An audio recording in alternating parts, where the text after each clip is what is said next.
If a long hot soak was not to be had, she still would have liked to put her feet back on the ground, or better yet, put them up on a footstool. Besides, refusing to let the cold touch you was not at all the same as warming your hands at a toasty brazier.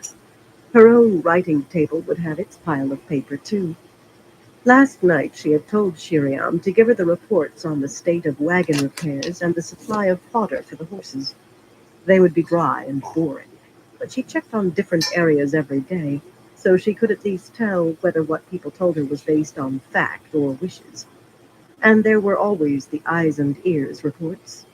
What the Ajahs decided to pass along to the Amalan's seat made for fascinating reading when compared to what Swan and Liana gave her from their agents. It was not so much that there were contradictions, yet what the Ajahs chose to keep to themselves could draw interesting pictures. Comfort and duty Hey, both pulled Fire, how her you toward doing? her study, just another tent, really, though everyone called it the Amerlin's study. But this was an opportunity to look around without having everything hastily made ready ahead of her arrival. Pulling her hood a little further forward to better conceal her face, she touched her heels lightly to Daishar's flanks. There were few people mounted, mostly warders, though the infrequent groom added to the traffic, Just trying to leading a share horse that at real as quick, close to a trot as and could be then we'll do a managed in the dab. ankle-deep slush. But no one seemed to recognize her or her mount.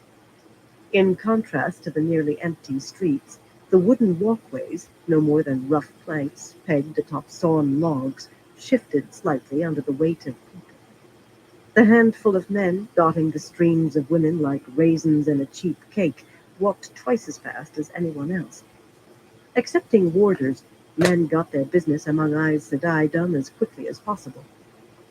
Nearly all the women had their faces hidden, their breath misting in the openings of their hoods, yet it was easy to pick out Aes Sedai from visitors, whether their cloaks were plain or embroidered and lined with fur.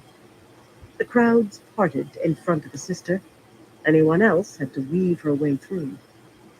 Not that many sisters were about on this frigid mid-morning.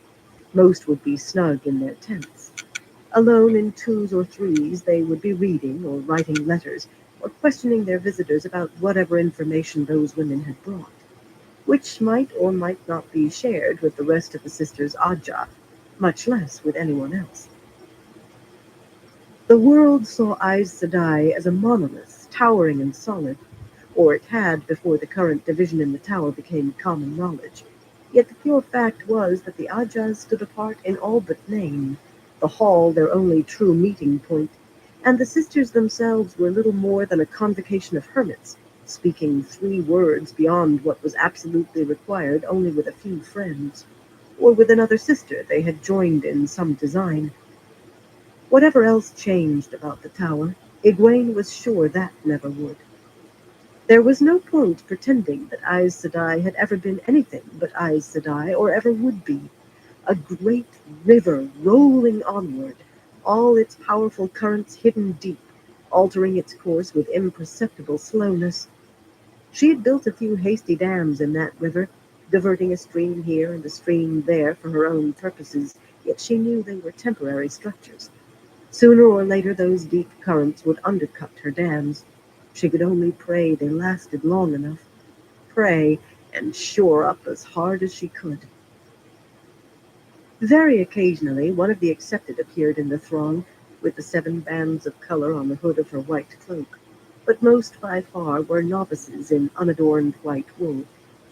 Only a handful of the 21 accepted in the camp actually possessed banded cloaks, and they saved their few banded dresses for teaching classes or attending sisters. Yet great efforts had been made to see that every novice was dressed in white at all times, even if she only had one change. The accepted inevitably tried to move with the swan-like glide of Aes Sedai, and one or two nearly managed, despite the tilting of the walkways underfoot. But the novices darted along almost as quickly as the few men, scurrying on errands, or hurrying to classes in groups of 6 or 7. Aes Sedai had not had so many novices to teach in a very long time, not since before the Trolloc Wars, when there had been many more Aes Sedai as well. and the Hey, John result of McDonald. finding themselves with near 1,000 students had been Let utter me get a dab confusion ready and we'll do a until they dab. were organized into these families. The name was not strictly official, yet it was used even by Aes Sedai, who still disliked taking any woman who asked. Now every novice knew where she was supposed to be and when, and every sister could at least find out. Not to mention that the number of runaways had declined. That was always a concern for Aes Sedai, and several hundred of these women might well attain the shawl. No sister wanted to lose one of those, or any for that matter, not before the decision was made to send a woman away. Women still slipped off occasionally after realizing that the training was harder than they had expected, and the road to an Aes Sedai's shawl longer. But quite apart from the families making it easier to keep track, running away seemed to be less attractive to women who had 5 or 6 cousins, as they were called, to lean on. Well short of the big square pavilion that served as the hall of the tower, she turned Dysar down a side street. The walkway in front of the pale brown canvas pavilion was empty.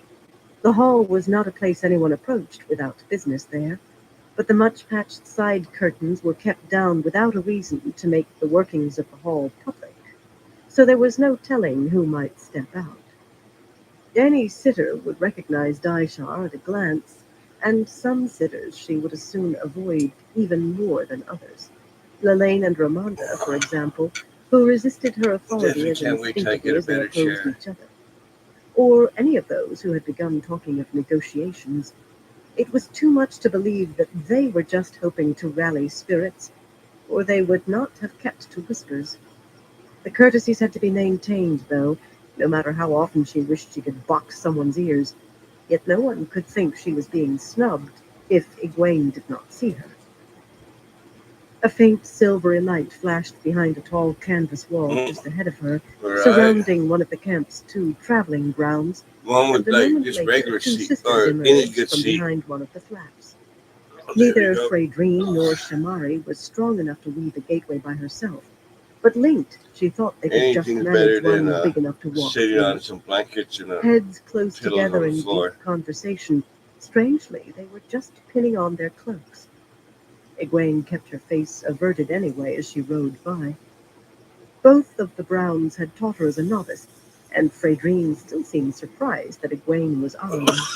Lean as a heron, she was quite capable of jumping out into the muck to ask whether Egwene needed assistance. Shamari, a vigorous, square-faced woman who looked more like a green than a librarian, was always beyond proper in her behavior, much beyond. Her deep curtsies, suitable for a novice, carried at least a suggestion of mockery, no matter how smooth her expression, not least because she had been known to curtsy when she saw Egwene 100 paces away.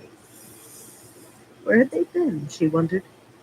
Somewhere indoors, perhaps, or at least warmer than the camp. No one really kept track of the sisters' comings and goings, of course, not even the Ajah. Custom ruled everyone, and custom strongly discouraged direct questions about what a sister was doing or where she was going.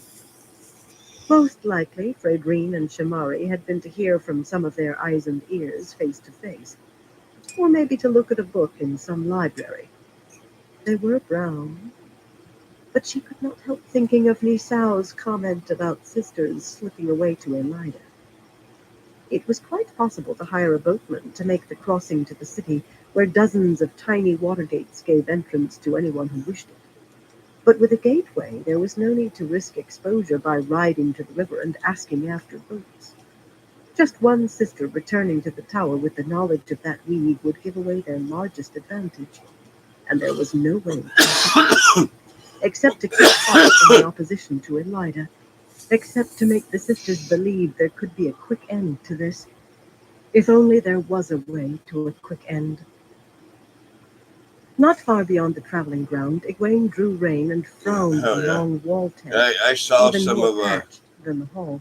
of the An new Aes proxy. Sedai came swanning down the The new walkway. proxy. She They wore actually a look pretty plain dark nice. blue cloak, and the cowl hid her face, but novices and others This skipped out of mine. her This is way as they just never would have for a merchant's say, a little and paused aftermarket in one front that of I the got tent, this for this looking that at it makes it for a into long moment a before water pushing piece aside the instead of entry that flap to go inside.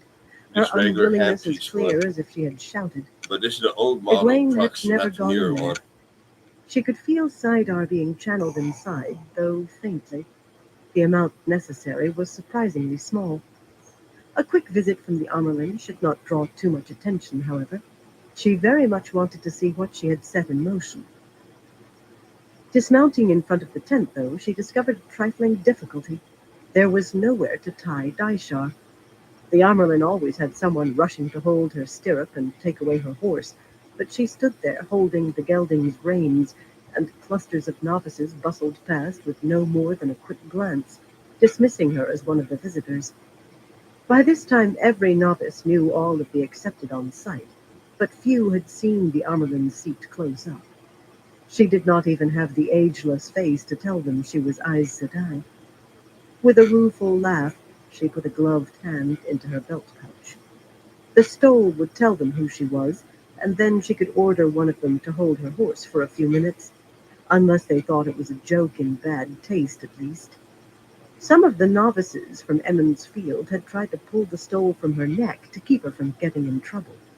No, that was past and dealt with. Abruptly, the entry flap was pushed open, and Lyanna emerged, fastening her dark green cloak with a silver pin in the shape of a fish.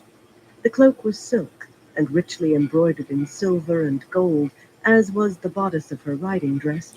Her red gloves were embroidered on the backs, too. Lyanna paid minute attention to her clothes since joining the Green Aja. Her eyes widened lightly at the sight of Just do one Egwene, more but her from coppery that, and face smoothed then we'll immediately. smoke a joint. Taking in the situation at a glance, she put out a hand to stop a novice who appeared to be by herself. Novices went to classes by family. "What's your name, child?" Much had changed about Lyanna, but not her briskness, except when she wanted it to, anyway. Most men turned to putty when Lyanna's voice grew languorous, but she never wasted that on women. "Are you on an errand for a sister?"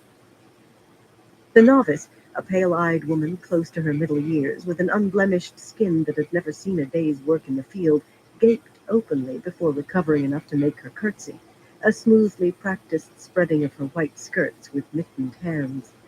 As tall as most men, but willowy and graceful and beautiful, Lyanna lacked the ageless look, too, yet hers was one of the two most well-known faces in the camp. Novices pointed her out in awe, a sister who had once been Keeper, who had been stilled and healed so she could channel again, if not so strongly as before. And then she had changed Ajas. The newest women in white already had learned that that just never happened, though the other was becoming a part of lore, unfortunately.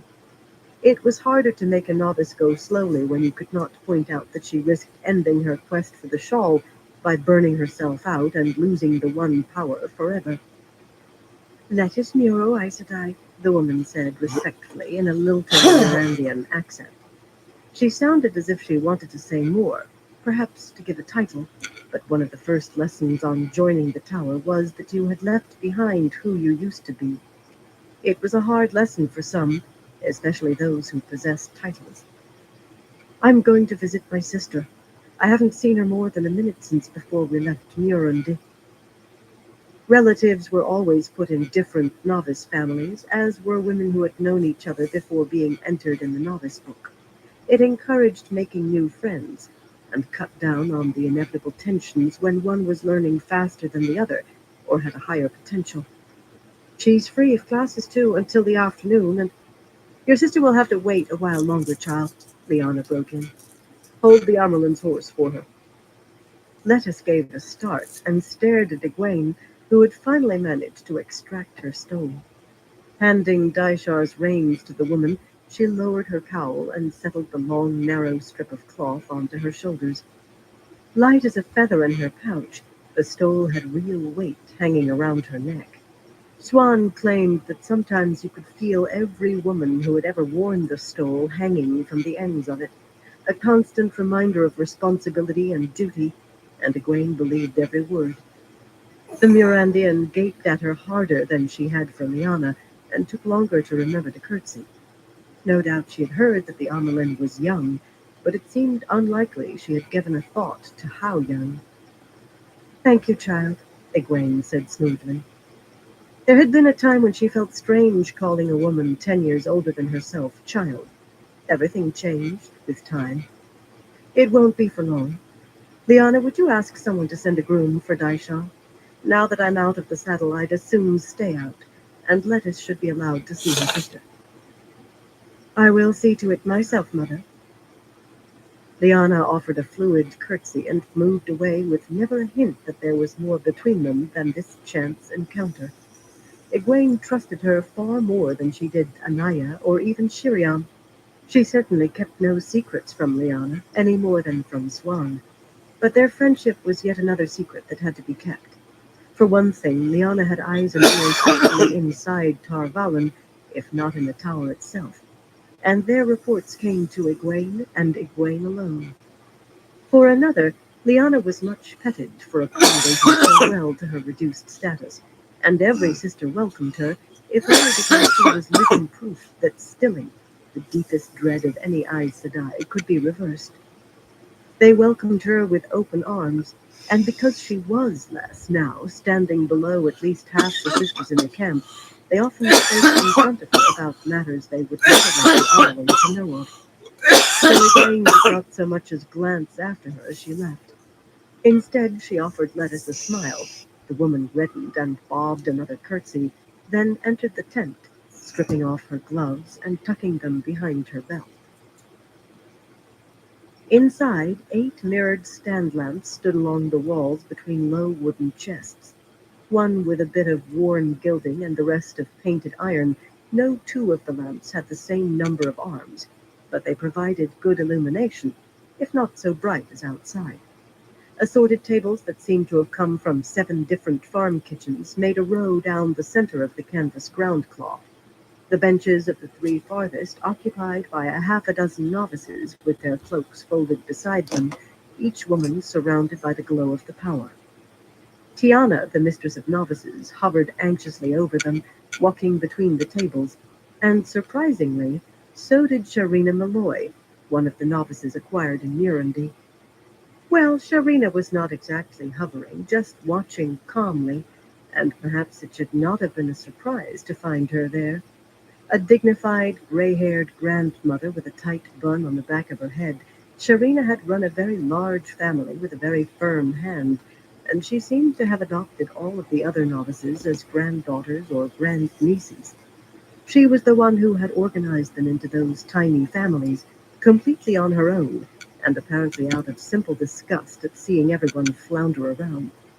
Most Aes Sedai went more than a touch tight-mouthed if reminded of that, though they had accepted the form quickly enough once they realized how much easier it made keeping track and organizing classes. Tiana was inspecting the novice's work so closely that it seemed obvious she was attempting to ignore Sharina's presence. Short and slight, with large brown eyes and a dimple in her cheek, Tiana somehow looked young despite her ageless face, particularly alongside the taller novice's creased cheeks and broad hips. The pair of Aes Sedai channeling at the table nearest the entrance, Chiron and Ashmanila, had an audience of 2 as well. Janya Franda, a sitter for the brown, and Salita Toranas, a sitter for the yellow. The Aes Sedai and the novices were all performing the same task. In front of each woman, a close net, woven of earth, fire, and air, surrounded a small bowl or cup or the like, all made by the camp's blacksmiths, who were very puzzled at why the sisters wanted such things made of iron, not to mention having them made as finely as if they were silver. A second weave, earth and fire woven just so, penetrated each net to touch the object, which was slowly turning white. Very, very slowly in every case.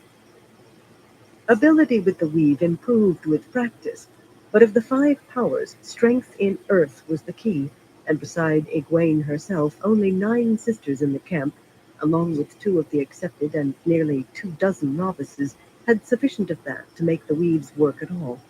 Few among the sisters wanted to give any time to it, though.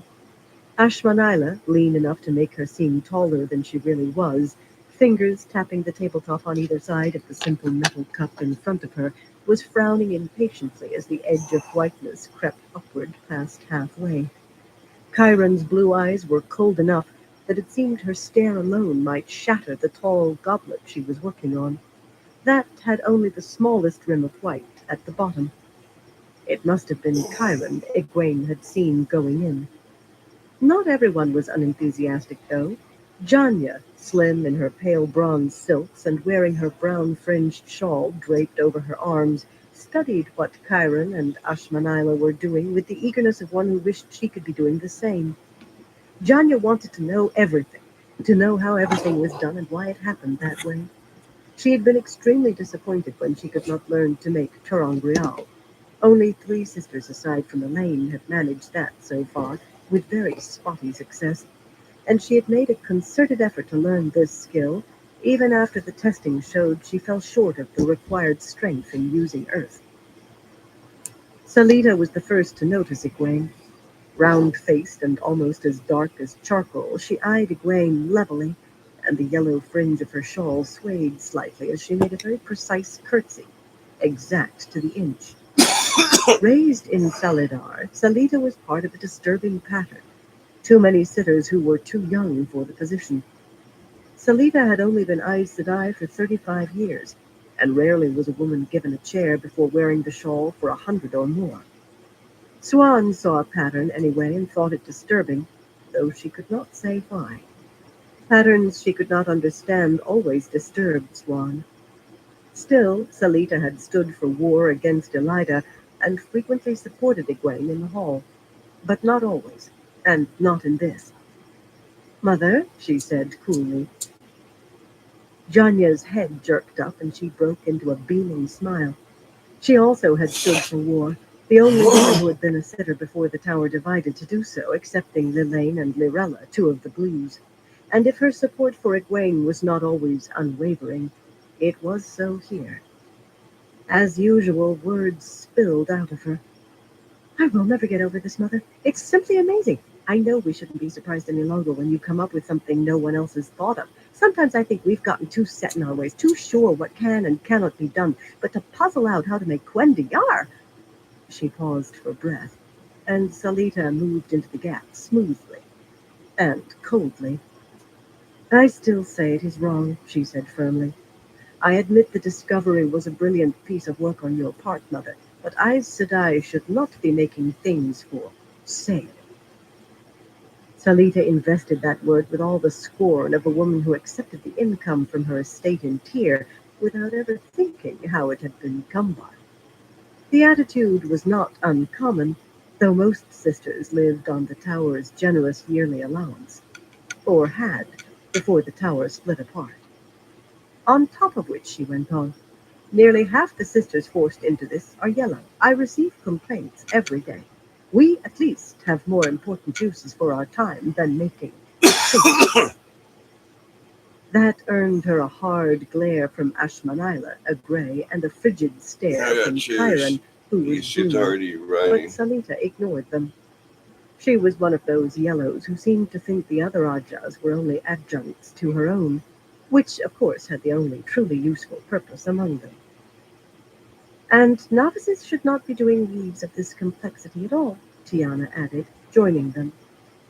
The mistress of novices was never shy about speaking up to sitters or to the Amelin, and she wore a disgruntled expression. She did not appear to realize that it deepened her dimple and made her look sulky.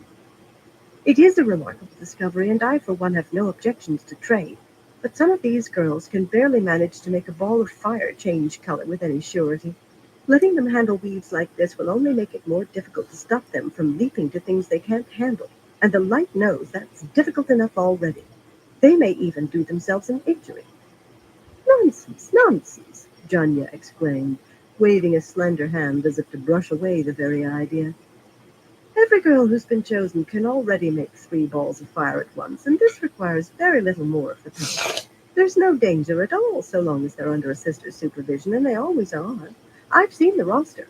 Besides, what we make in a day will bring enough to pay the army for a week or more, but the sisters alone can't produce near that much. Squinting slightly, she suddenly appeared to be looking through Tiana. The cascade from her tongue never slowed, yet she seemed to be talking at least half to herself. We will have to take great care in the selling. The sea folk have a voracious appetite for Quendiar, and there are plenty of their ships still at Ilion and Tyr by all accounts. The nobles there are greedy for it too, but even ravenous appetites have limits. I still cannot decide whether it will be best to appear with everything at once, or let it trickle out. Sooner or later, even the price of Quendiar will begin to drop. Abruptly, she blinked and peered first at Tiana, then at Salita, tilting her head to one side. You do see my point, don't you? Salita glowered and hitched her shawl up on her shoulders. Tiana threw up her hands in exasperation. Egwene held her peace. For once, she felt no shame at being praised for one of her supposed discoveries.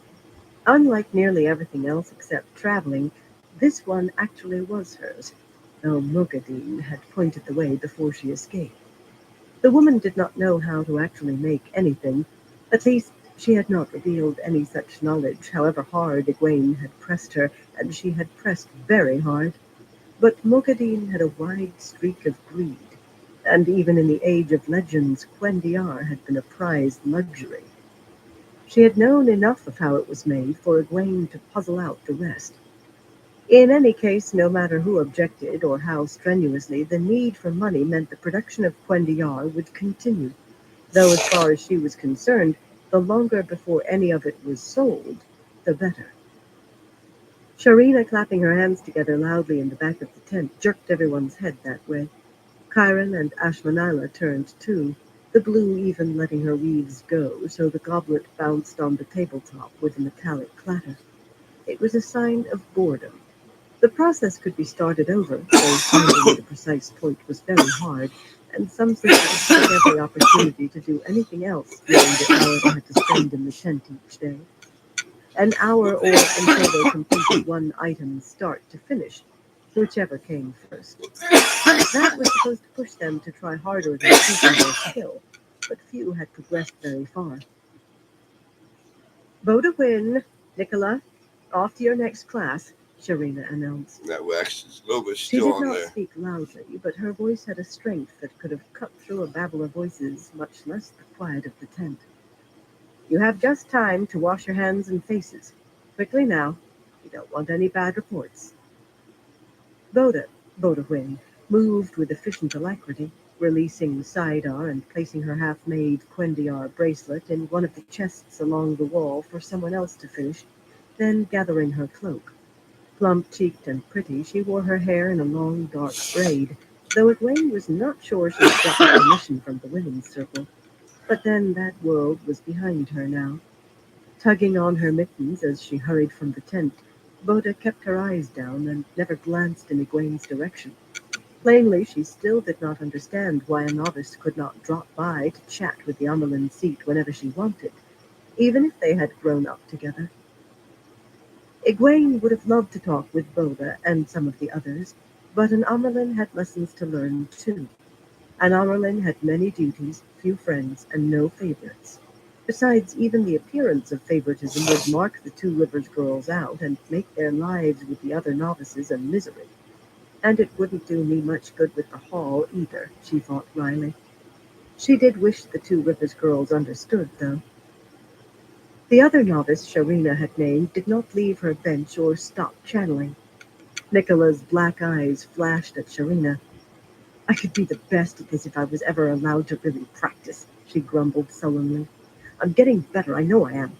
I can foretell, you know. As if the one had anything to do with the other. Tiana said I tell her I can stay longer.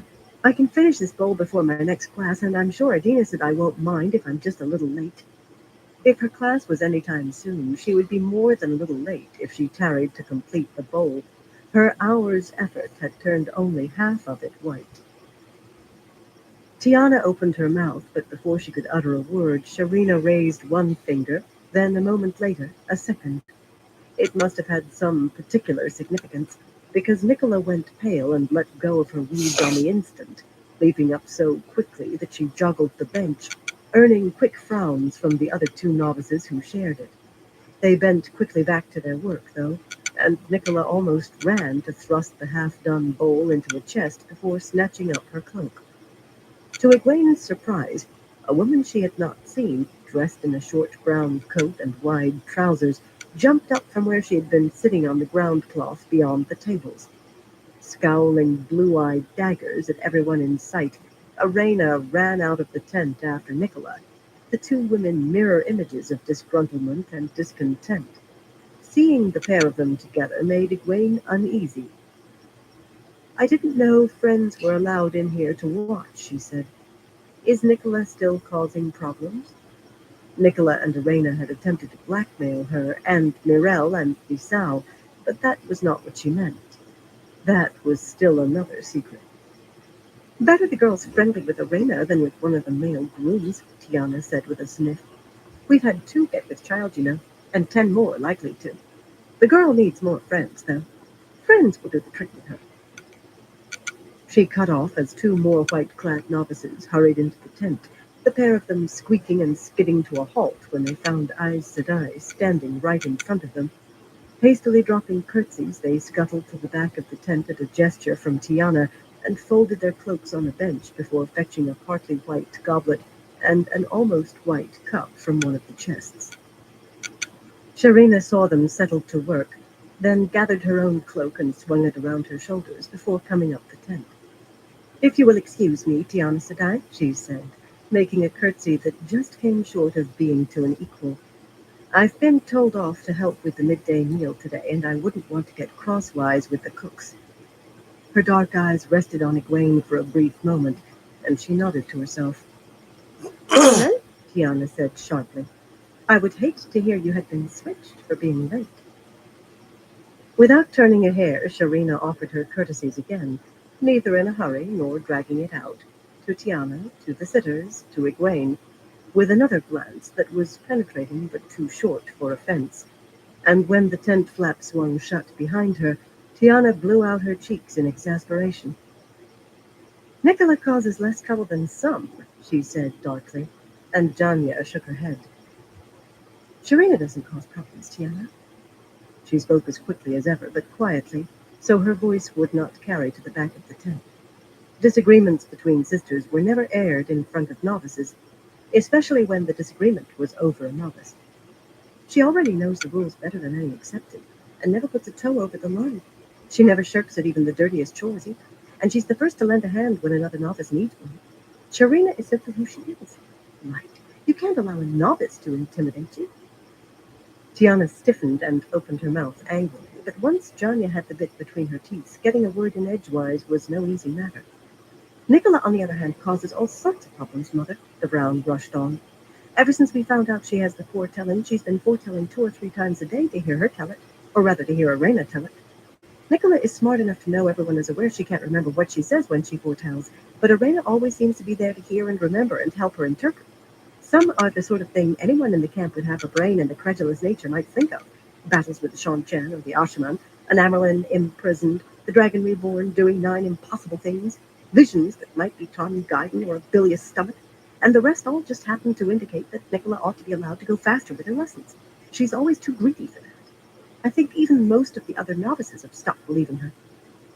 "She also pokes her nose everywhere," Salita put in the moment Janya gave her an opening. "Her and the groom both." Her face remained smooth and cool, then she shifted her shawl as though that were the focus of her attention, but she rushed her words a little, perhaps fearing that the Brown would take over again. "They've both been switched for eavesdropping on sisters, and I myself caught Nicola trying to peek into one of the traveling grounds. She said she just wanted to see a gateway open, but I think she was trying to learn the weave. Impatience I can understand, but deceit cannot be tolerated. I no longer believe Nicola will attain the shawl, and frankly I've begun to wonder whether she should be sent away soon rather than late. The novice book may be open to everyone," she finished with an expressionless glance at Egwene, "but we do not have to lower our standards completely." Glaring, Tiana pursed her lips stubbornly, emphasizing her dimple again. You could almost forget she had worn the shawl for over 30 years and think her a novice herself. "As long as I am mistress of novices, the decision on whether to send a girl away is mine," she said heatedly, "and I do not intend to lose a girl of Nicola's potential. Nicola would be very strong in the power one day. Or Sharina's," she added with a grimace, hands smoothing her skirts in irritation. Sharina's potential was nothing short of remarkable, far beyond anyone in living memory except for Nynaeve, and ahead of Nynaeve as well. Some thought she might become as strong as it was possible to be, though that was only speculation. If Nicola has been bothering you, Mother, I will see to her. I was just curious, Egwene said carefully, swallowing a suggestion that the young woman and her friend both be watched closely. She did not want to talk about Nicola. It would be too easy to find herself with a choice between lying or revealing matters she dared not expose. A pity she had not allowed Swan to arrange for 2 quiet deaths. Her head jerked in shock at the thought. Had she gone that far from Emmons Field? She knew she would have to order men to die in battle sooner or later, and she thought she might be able to order a death if the need was great enough. If one death could stop the death of thousands or even hundreds, was it not right to order it? But the danger presented by Nicola and Arena was simply that they might reveal secrets that could inconvenience Egwene Alvir. Oh, Mirel and the others might be lucky to get off with a birching, and they would certainly consider that more than inconvenient. But discomfort, however great, was not sufficient reason for killing. Abruptly, Egwene realized that she was frowning, and Tiana and the 2 sitters were watching her, Janya not bothering to hide her curiosity behind a mask of serenity. To cover herself, Egwene shifted her frown to the table where Chiron and Ashmanila were once more at work. The white on Ashmanila's cup had climbed a little farther, but in just that short time Chiron had caught up. More than caught up, in fact, since her goblet stood twice as high as the cup. Your skill is improving, Chiron, Egwene said approvingly. The blue looked up at her and drew a deep breath. Her oval face became an image of cool calm around those icy blue eyes. There isn't much skill involved, Mother. All that's needed is to set the weave and wait. The last word held a touch of acridness, and for that matter there had been a slight hesitation before Mother. Chiron had been sent off from Saladar on a very important mission, only to see it collapse in a shambles, though from no fault of hers, and she had returned to them in Murundi to find everything she had left behind stood on its head, and a girl she remembered as a novice wearing the Amelin's stole. Of late, Chiron had been spending a good deal of time with Lelaine. She is improving, in some things, Janya said with a pointed frown for the blue sister. Janya might have been as sure as any other sitter that the hall was getting a puppet when they raised Egwene, but she seemed to have accepted that Egwene did wear the stole, and deserved the proper respect from everyone. Of course, I doubt she'll catch Lyanna unless she applies herself, much less yourself, Mother. Young Bodawin might catch her, in fact. I wouldn't want to be outdone by a novice myself, but I suppose some don't feel that way. A stain of red crept into Chiron's cheeks, and her eyes dropped to the goblet. Tiana sniffed. Bodawin's a good girl, but she spends more time giggling and playing with the other novices than applying herself, she inhaled sharply, if she isn't watched. Yesterday, she and Althan Conley tried 2 items at once, just to see what would happen, and the things fused together in a solid lump. Useless for sale, of course, unless you find someone who wants a pair of half-iron, half-Quendiar cups joined at angles. And the light knows what might have happened to the girls. They didn't seem to be harmed, but who can say about the next time? Make sure there isn't a next time, Egwene said absently, her attention on Chiron's cup. The line of white crept upward steadily. When Lyanna did this weave, black iron turned to white Quendiar as if the iron was sinking quickly into milk. For Egwene herself, the change was faster than the blink of an eye, black to white in a flash. It would have to be Chiron and Lyanna, but even Lyanna was barely fast enough. Chiron needed time to improve. Days? Weeks? Whatever was necessary, because anything less meant disaster, for the women involved and for the men who would die fighting in the streets of Tarvalon, and maybe for the tower. Suddenly, Egwene was glad she had approved Bayanin's suggestion. Telling Chiron why she needed to try harder might have spurred her efforts, but this was another secret that had to be kept until the time came to unveil it to the world. Chapter 18. A chat with Suan. Daisha had been taken away when Egwene left the tent, of course, but the seven-striped stole hanging from the opening of her cowl worked better than an Aes Sedai's face at making a way Oh, it was through a the long crowd. day. She moved in a ripple of curtsies, with the occasional bow thrown in from a warder or a craftsman who had some task among the sisters' tents. Some novices squeaked when they saw Oh, the damn, that Amaryllis sucks stole, fire. and whole families stepped hurriedly off the walkway, making their deep curtsies in the mire of the street. Since she had been forced to order punishment for some of the Two Rivers women, word had spread among the novices that the Amerlin was as hard as Sorela Bagan, and it was best to avoid incurring her temper, which could spring up like wildfire. Not that most of them knew enough history to have any real idea who Sorela had been, but her name had been a byword of iron-handed strictness in the tower for 100 years, and the accepted made sure that novices absorbed Oh, shit. tidbits like Oh, yeah. that. Yeah, I It was definitely a good need good thing shoes that to be on Egwene's your feet cowl for hid that her long. face. By the 10th time a novice family leaped out of her way like frightened hares, she was gritting her teeth so hard that seeing her face would have cemented her reputation for chewing iron and spitting nails. She had the horrible feeling that in a few hundred years, Accepted would be using her name to frighten novices the way they used Sorela's now. Of course, there was the little matter of securing the White Tower first. Small irritations had to wait.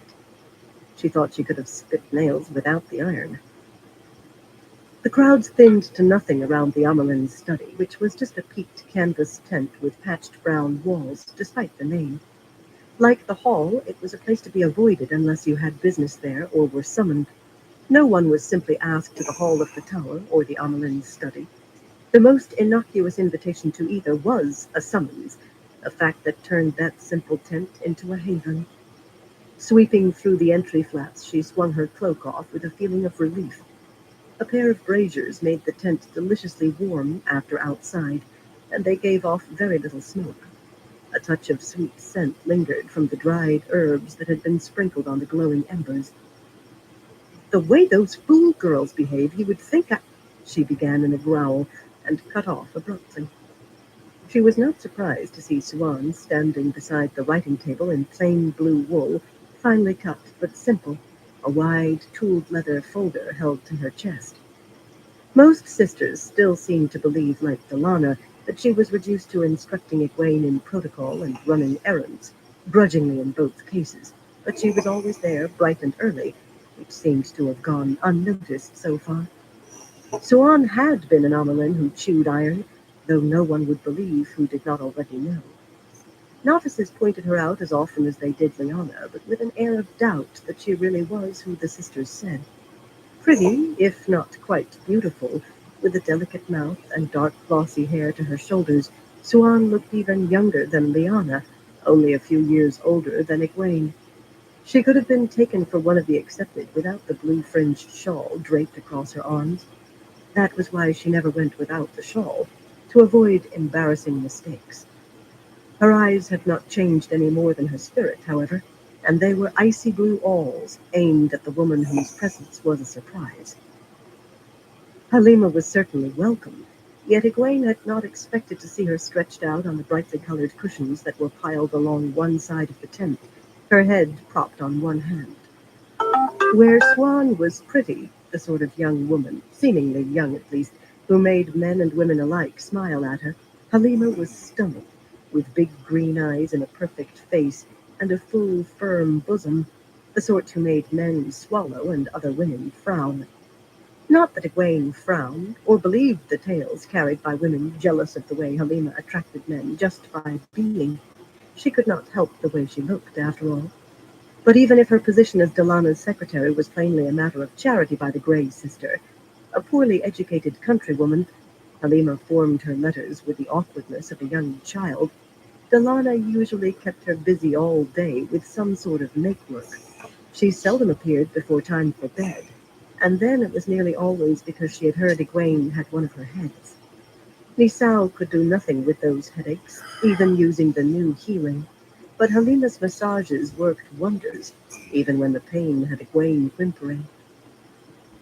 "I told her you wouldn't have time for visits this morning, Mother," Suan said sharply, still glaring at the woman on the cushions as she took Egwene's cloak with her free hand.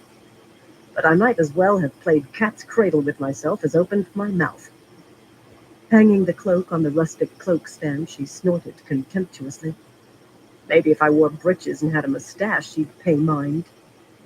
Swan seemed to believe every one of the rumors about Halima's supposed depredations among prettier craftsmen and soldiers.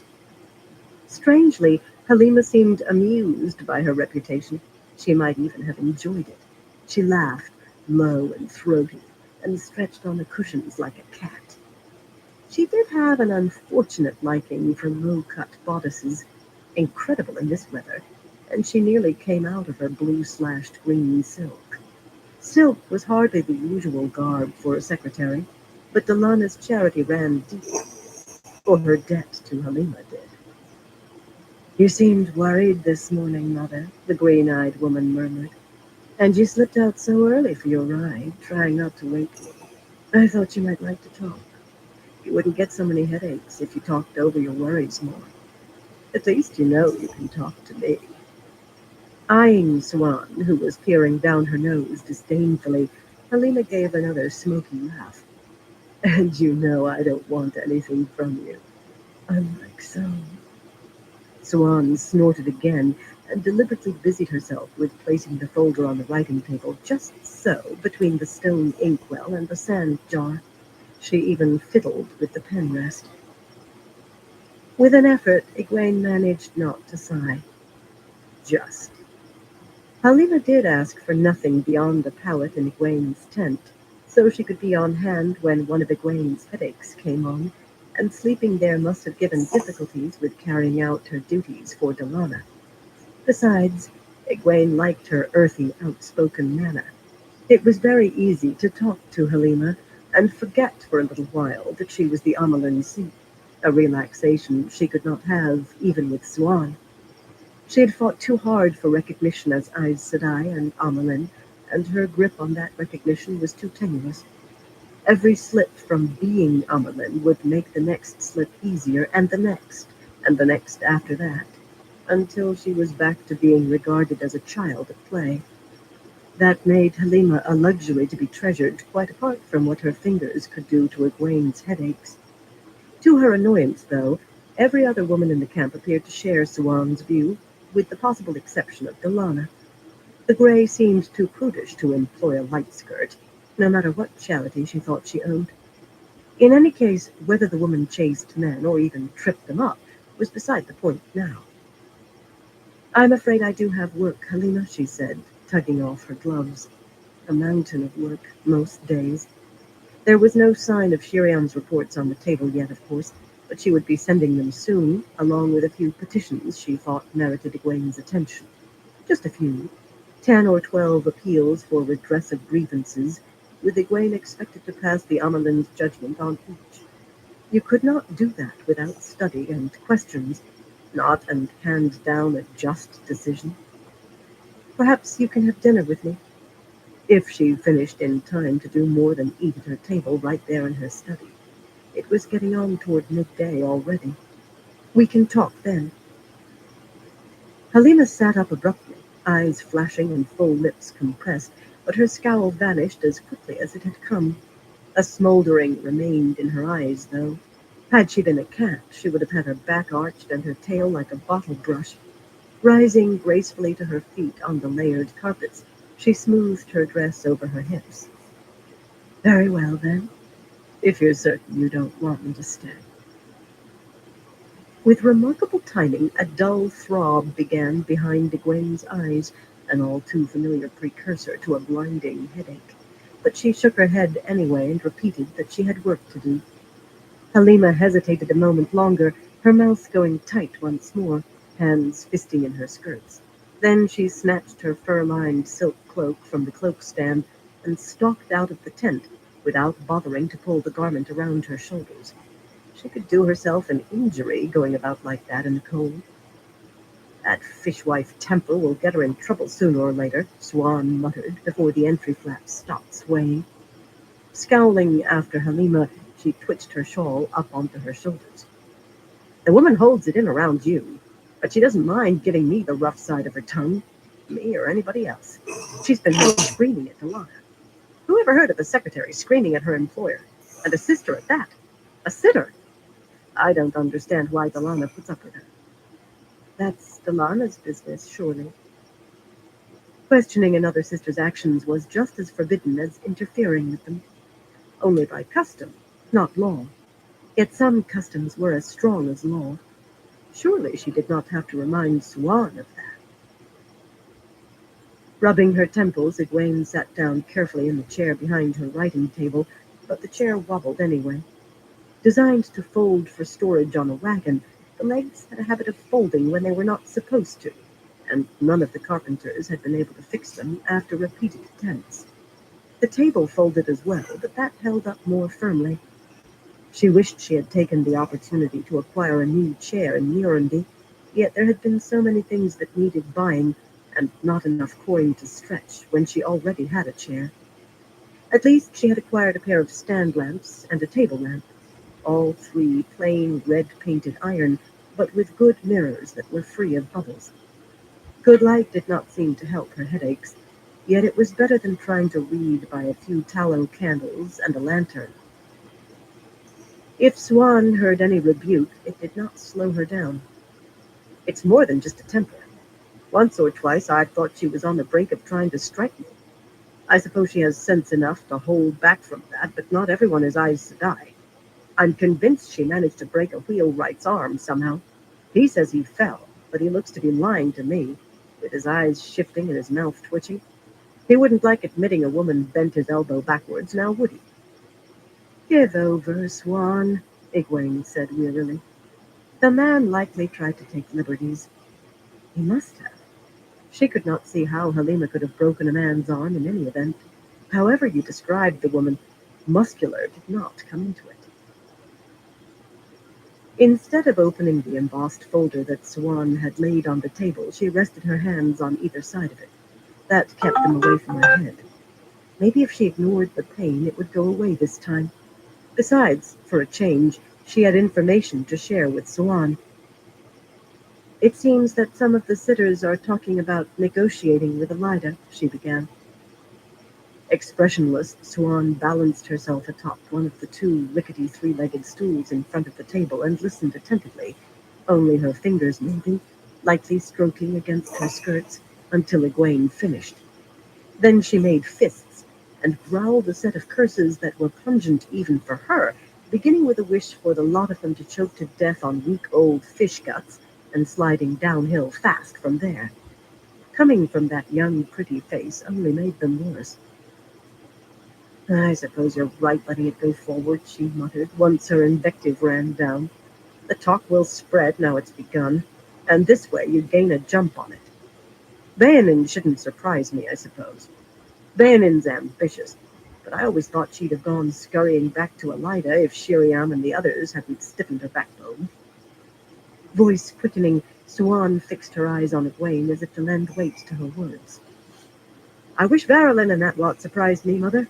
Discounting the glue, 6 sitters from 5 Ajas fled the tower after Elida carried out her coup. Her mouth twisted slightly on the word. And here we have one from each of those 5.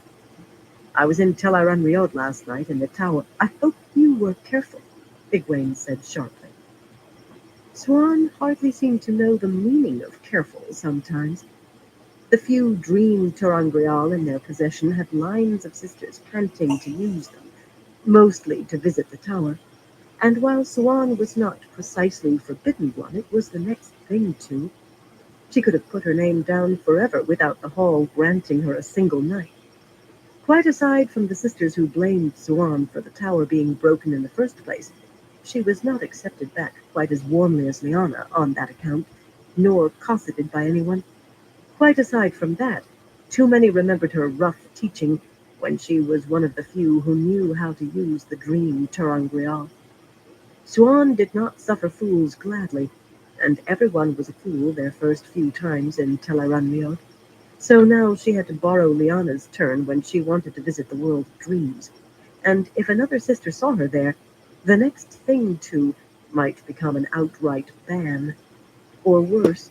set off a search for who had loaned her a Terangrial, which might end by unmasking Liana. In Telairanriot, Swan said with a dismissive gesture, I'm a different woman in a different dress every time I turn a corner. That was good to hear, though it seemed likely a lack of control had as much to do with it as intent. Swan's belief in her own abilities was sometimes greater than warranted. The point is, last night I saw a partial list of sitters and managed to read most of the names before it changed to a tally of wines. That was a common occurrence in Telairanriog, where nothing stayed the same for long unless it was a reflection of something permanent in the waking world. Andaya Foray was raised for the gray, Rena Hafton for the green, and Juliane Madoma for the brown. None has worn the shawl more than 70 years at most.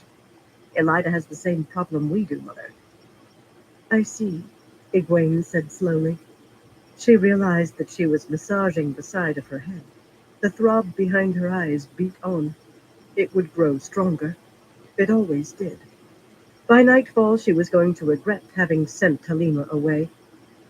Bringing her hand down firmly, she moved the leather folder in front of her a half-inch to the left, then slid it back. What of the rest? They had 6 sitters to replace. Farana Neheran was raised for the white, Suan admitted, and Suana Dragand for the yellow. They've both been in the hall before. It was only a partial list, and I didn't get to read it all. Her back straightened and her chin shot out stubbornly.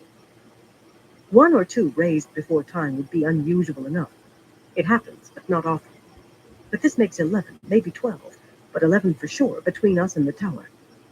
I don't believe in coincidences that big. When the fishmongers are all buying at the same price, you can bet they were all drinking at the same inn last night. You don't have to convince me anymore, Suan. With a sigh, Egwene sat back, automatically catching the chair leg that always tried to fold when she did that.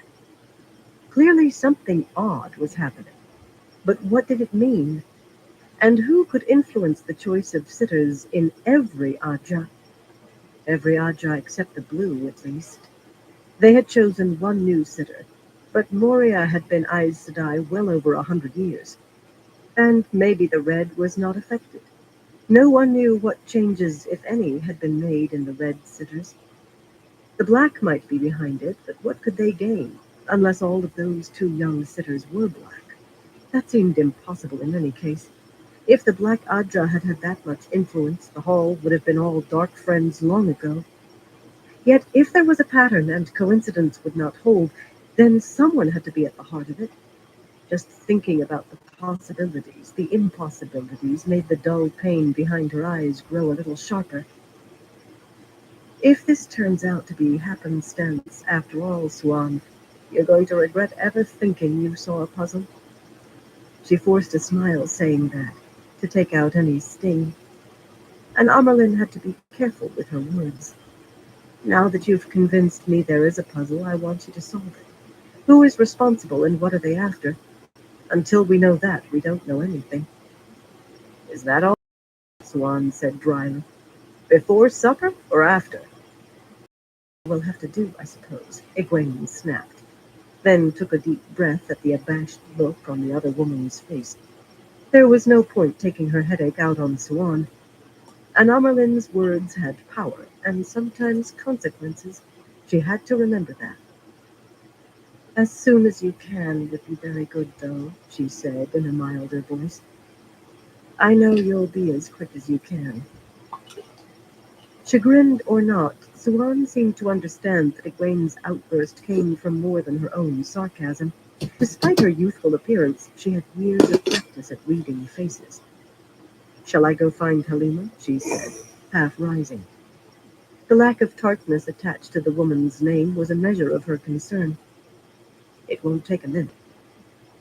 If I give way for every ache, I'll never get anything done, Egwene said, opening the folder. Now what do you have for me today? She kept her hands on the papers, though, to stop from rubbing her head. One of Swan's tasks each morning was to fetch what the Ajas were willing to share from their networks of eyes and ears, along with whatever individual sisters had passed on to their Ajas, and the Ajas had decided to pass on to Egwene.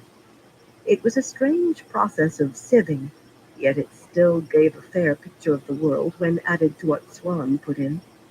She had managed to hold on to the agents that had been hers as Amerlin by the simple expedient of refusing to tell anyone who they were, Yeah. despite every effort by the Hall. And in the end, no one could gainsay that those eyes and ears were the Amerlins, and that they should by rights report to Egwene. Oh, there had been no end of grumbling over it, and still was on occasion, but no one could deny the facts. As usual, the first report came from neither the Ajas nor Swan, but Liana, written on thin sheets of paper in a flowing, elegant hand. Egwene could not see exactly why, but she could never doubt that anything Liana wrote had been written by a woman. Those pages Egwene held to the table lamp's flame one by one as soon as she read them, letting the paper burn almost to her fingers, then crumpling the ash. It would hardly do for her and Liana to behave like mere strangers in public, then allow one of her reports to fall into the wrong hands. Very few sisters were aware that Liana had eyes and ears inside Tarvalin itself. She might have been the only sister who did. It was a human failing to watch keenly what was happening down the street while ignoring what lay right at your feet, and the light knew Aes Sedai had as many human failings as anyone else. Unfortunately, Liana had little new to communicate. Her people in the city complained of filthy streets that were increasingly dangerous after dark and little safer by daylight. Once, crime had been all but unknown in Tarvalin, but now the tower guards had abandoned the streets to patrol the harbors and the bridge towers. Except for collecting the customs duties and buying supplies, both done through intermediaries, the White Tower seemed to have shut itself off from the city completely. The great doors that allowed the public to enter the tower remained shut and barred, and no one had seen a sister outside the tower to know her as Aes Sedai since the siege began, if not earlier. All confirmation of what Liana had reported before. The last page made Egwene's eyebrows rise, though. Rumor in the streets said Gareth Bryn had found a secret way into the city, and would appear inside the walls with his whole army any day. Liana would have said if anyone had breathed a word that sounded like they meant gateways, Swan said quickly when she saw Egwene's expression. She had read all of these reports already, of course, and knew what Egwene was seeing by which page she held. Shifting on the unsteady stool, Swan almost fell off onto the carpet she was paying so little heed. It did not slow her down a hair, though. And you can be sure Gareth hasn't let anything slip, she went on, while still righting herself. Not that any of his soldiers are fool enough to desert to the city now, but he knows when to keep his mouth shut. He just has the reputation for attacking where he can't possibly be. He's done the impossible often enough that people expect him to, that's all. Hiding a smile, Egwene held the paper mentioning Lord Gareth to the flame and watched it curl and blacken. A few months past, Swan would have offered an acid comment about the man instead of praise. He would have been Gareth Bloody Bryn, not Gareth. She could not possibly miss doing his laundry and polishing his boots. But Egwene had seen her staring at him on those rare times when he came to the Aes Sedai camp. Staring and then running away if he so much as glanced at her. Swan! Running away! Swan had been Aes Sedai for more than 20 years and Amelin for 10, but she had no more idea how to deal with being in love than a duck had about shearing sheep. Egwene crumbled the ash and dusted her hands together, her smile fading. She had no room to talk about Swan. She was in love, too, but she did not even know where in the world Gawain was, or what to do if she learned. He had his duty to Andor, and she hers to the tower, and the one way to bridge that chasm, bonding him, might lead to his death. Better to let him go, forget him entirely, as easy as forgetting her own name. And she would bond him. She knew that. Of course, she could not bond the man without knowing where he was, without having her hands on him, so it all came full circle. Men were a bother. Pausing to press her fingers against her temples, it did nothing to lessen the pulsing pain. She put Gawain out of her mind. as far out as she could. She thought she had a foretaste of what it was like having a warder. There was always something of Gawain in the back of her head, and liable to kick its way into her consciousness at the most inconvenient time. Concentrating on the business at hand, she picked up the next sheet. Much of the world had vanished as far as eyes and ears were concerned. Little news came from the lands held by the Shanshan, and that divided between fanciful descriptions of Shanshan beasts delivered as proof they were using shadow spawn, horrifying tales of women being tested to see whether they should be collared as damani, and depressing stories of acceptance. The Shanshan, it seemed, were no worse rulers than any others, and better than some, as long as you were not a woman who could channel, and all too many people appeared to have given up thoughts of resistance once it became clear the Shanshan would let them go on with their lives. Arag Doman was almost as bad, producing nothing but rumors, admitted as such by the sisters who wrote the reports, but included just to show the state the country was in. King Al-Salam was dead. No, he had begun channeling and gone mad. Rodel Ituralda, the great captain, also was dead, or he had usurped the throne, or was invading Saldaia. The Council of Merchants were all dead as well, or had fled the country, or begun a civil war over who the next king was to be. Any of those might have been true, or none. The Ajas were accustomed to seeing everything, but now a third of the world had been enveloped in dense fog, with only the tiniest gaps. At least, if there were any clearer views, no Aja had deigned to pass on what they saw there. Another problem was that the Ajas saw different things as having paramount importance and largely ignored anything else. The Greens, for example, were particularly concerned over tales of borderland armies near New Brain, hundreds of leagues from the blight they were supposed to be guarding. Their report talked of the borderlanders, and only the borderlanders, as if something had to be done and done now. Not that they suggested anything or so much as hinted, yet frustrations came through in the cramped, hasty handwriting that spidered urgently across the page. Egwene had the truth of that situation from Elaine, but she was content to let the Greens gnash their teeth for the moment, since Suan had revealed why they were not rushing off to set matters straight. According to her agent in New Brain, the Borderlanders were accompanied by 50 or 100 sisters, perhaps 200. The number of Aes Sedai might be uncertain, and it must be wildly inflated, of course, but their presence was a fact the Greens had to be aware of, though the reports they sent to Egwene never mentioned them. No Aja had mentioned those sisters in their reports. In the end, though, there was little difference between 200 sisters and 2.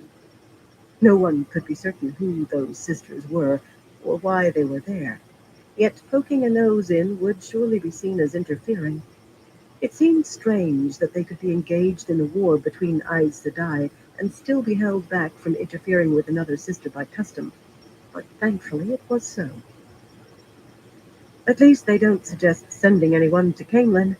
Egwene blinked, the pain behind her eyes sharpened by following the tight letters. Swan gave a derisive snort. Why should they? As far as they know, Elaine is letting Marililla and Vandine guide her, so they're sure they'll get their Aes Sedai queen, and a green at that. Besides, as long as the Ashamans stay out of Camelin, no one wants to take the chance of stirring them up. The way things stand, we might as well try pulling wasp jellies out of the water with our bare hands, and even the Greens know it. Anyway, that won't stop some sister, green or otherwise, from dropping into Camelin. Just a quiet visit to see one of her eyes and ears, or to have a dress made, or buy a saddle, or the like knows why else. Even the Greens? Egwene said tartly. Everyone thought of browns being this way and whites that, even when it was demonstrably not so. Yet sometimes she bristled a little at hearing greens lumped together as if they were all the same woman. Maybe she did think of herself as a green, or as having been one, which was silly. The Amelin was of all Ajas and none. She adjusted the stole on her shoulders, reminding herself of the fact represented by those 7 stripes, and she had never belonged to one in the first place. Yet she did feel not fondness, that was too strong, a sense of sameness between herself and Green sisters. How many sisters are unaccounted for, Suan? Even the weakest can travel wherever they want, linked, and I wish I knew where they went. For a moment, Swan frowned in thought. About 20, I think, she said finally. Maybe a few less. The number changes day to day. No one keeps track, really. No sister would stand still for it. She leaned forward, carefully balancing herself this time when the uneven legs made her stool lurch. You've juggled matters beautifully so far, Mother, but it can't last. Eventually, the Hall will find out everything that's going on in Kingland. They might accept keeping the Shanshan prisoners secret. That will be seen as Van Dien's business or Marilla's, but they already know there are sea folk in Kingland, and they'll learn about the bargain with them sooner or later. And the kin, if not your plans for them. Swan snorted again, though faintly. She was not certain how she herself felt about the idea of Aes Sedai retiring into the kin, much less how other sisters would take to the notion. My eyes and ears haven't picked up a glimmer yet, but somebody's will, as sure as certain. You can't delay much longer, or we'll find ourselves wading through a school of silverpike. One of these days, Egwene muttered, I'll have to see these silverpike they're always talking about. She held up a hand as the other woman opened her mouth. One day. The agreement with the sea folk will cause problems, she confessed. But when the Ajahs hear hints, they won't realize right away what they're hearing. Sisters teaching sea folk in Kingland? It's unheard of. But who is going to ask questions or interfere against all custom? I'm sure there will be all sorts of grumbling, maybe some questions called in the hall, but before it comes out that there is a bargain, I will have introduced my plan for the kin. You think that won't sharpen their teeth? Shifting her shawl, Swan barely bothered to hide her incredulity. In fact, she scowled with it. It will cause argument, Egwene allowed judiciously. Considerable understatement. It would cause an uproar, was what it would do once the whole was known. Likely as close to a riot as had ever been seen among Aes Sedai. But the tower had been dwindling for 1,000 years now, if not more, and she planned to put an end to that. But I do intend to go slowly. Aes Sedai may be reluctant to talk about age, Swan, but they'll figure out soon enough that swearing on the oath rod shortens our lives by half at least. No one wants to die before they must. If they're convinced there really is a kinswoman who's 600 years old, Swan said in grudging tones, and Egwene sighed with vexation. That was another thing the other woman was uncertain about, the kin's claims of longevity. She valued Swan's advice, valued that she did not just say what Egwene wanted to hear, but at times the woman seemed to drag her heels as hard as Ramonda or Lelaine. If need be, Swan, she said irritably, I'll just let the sisters talk to a few women 100 years or more older than any of them. They may try to dismiss them as wilders and liars, but Rihanna Corley can prove she was in the tower and when. So can others. With luck, I'll convince the sisters to accept being freed of the 3 oaths so they can retire into the kin before they ever learn there's a bargain with the Atha'amnier. And once they accept any sister being freed of the oaths, it won't be nearly as hard to convince them to let the Sea Folk sisters go. Beside that, the rest of that agreement is small turnips. As you keep saying, skill and a deft hand are necessary to get anything done in the hall, but luck is absolutely required. Well, I'll be as skillful and deft as I can be, and as for luck, the odds seem to be in my favor for once. Swan grimaced and hemmed and hawed, but she had to agree in the end. She even agreed that Egwene might pull it off, with luck and timing. Not that she was convinced about the kin or the agreement with the Atha'amnier, either one, but what Egwene proposed was so unprecedented that it seemed the greater part of it might pass the hall before they realized what was falling on them. Egwene was willing to settle for that. Whatever was laid before the hall, almost always enough sitters stood in opposition to make finding a consensus hard work at best, and nothing was done in the hall without at least the lesser consensus, and usually not without the greater. It seemed to her that most dealings with the hall consisted of convincing them to do what they did not want to. There was certainly no reason for this to be any different. While the Greens concentrated on the borderlanders, the Greys focused south at present.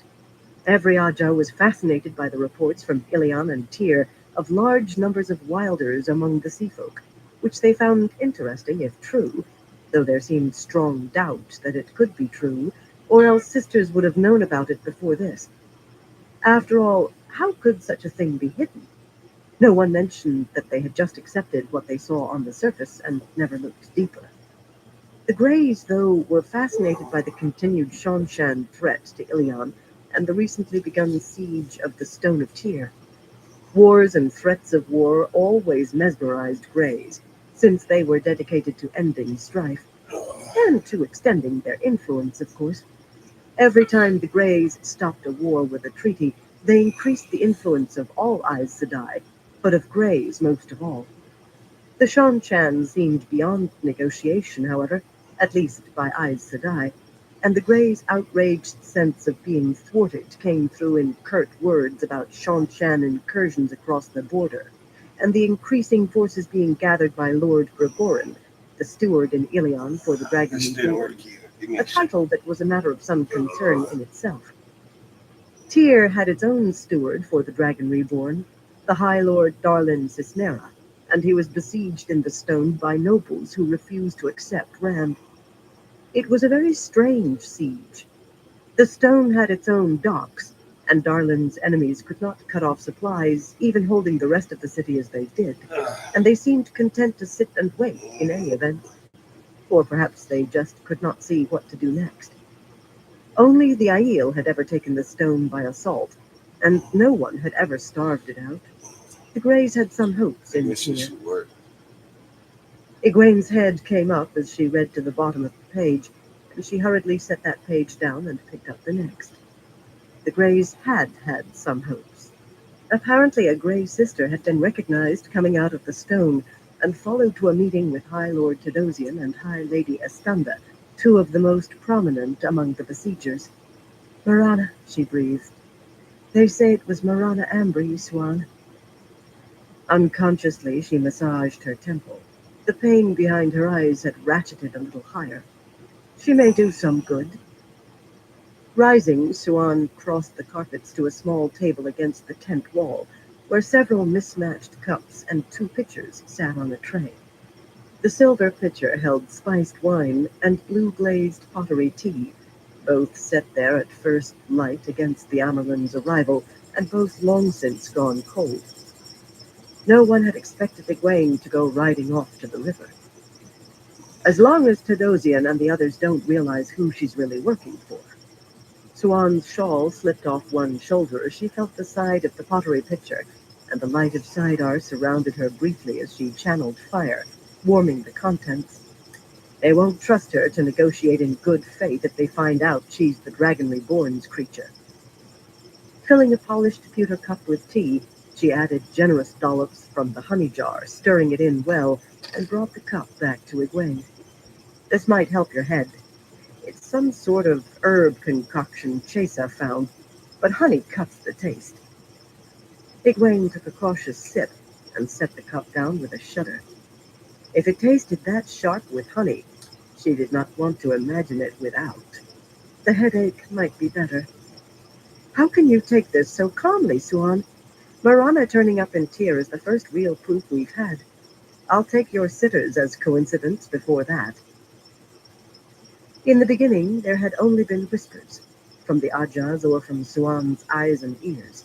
There were Aes Sedai in Kyrian, and they seemed to move freely in and out of the Sun Palace while the Dragon Reborn was there. Then the whispers grew hoarse and uneasy, hesitant. The eyes and ears in Kyrian did not want to say it. No one wanted to repeat what their agents said. There were Aes Sedai in Kyrian, and they seemed to be following the orders of the Dragon Reborn. Worse were the names that trickled out. Some were women who had been in Salidar, among the first to resist Elida, while others were women known to be loyal to Elida.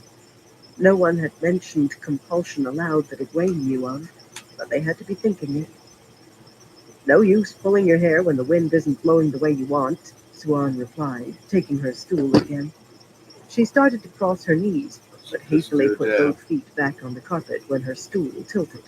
Muttering under her breath, she adjusted her shawl with a twitch of her shoulders and was forced to balance against another lurch. You have to trim your sails to take advantage of how the wind is blowing. Think coolly and you'll make it back to shore. Get your neck hot and you'll drown.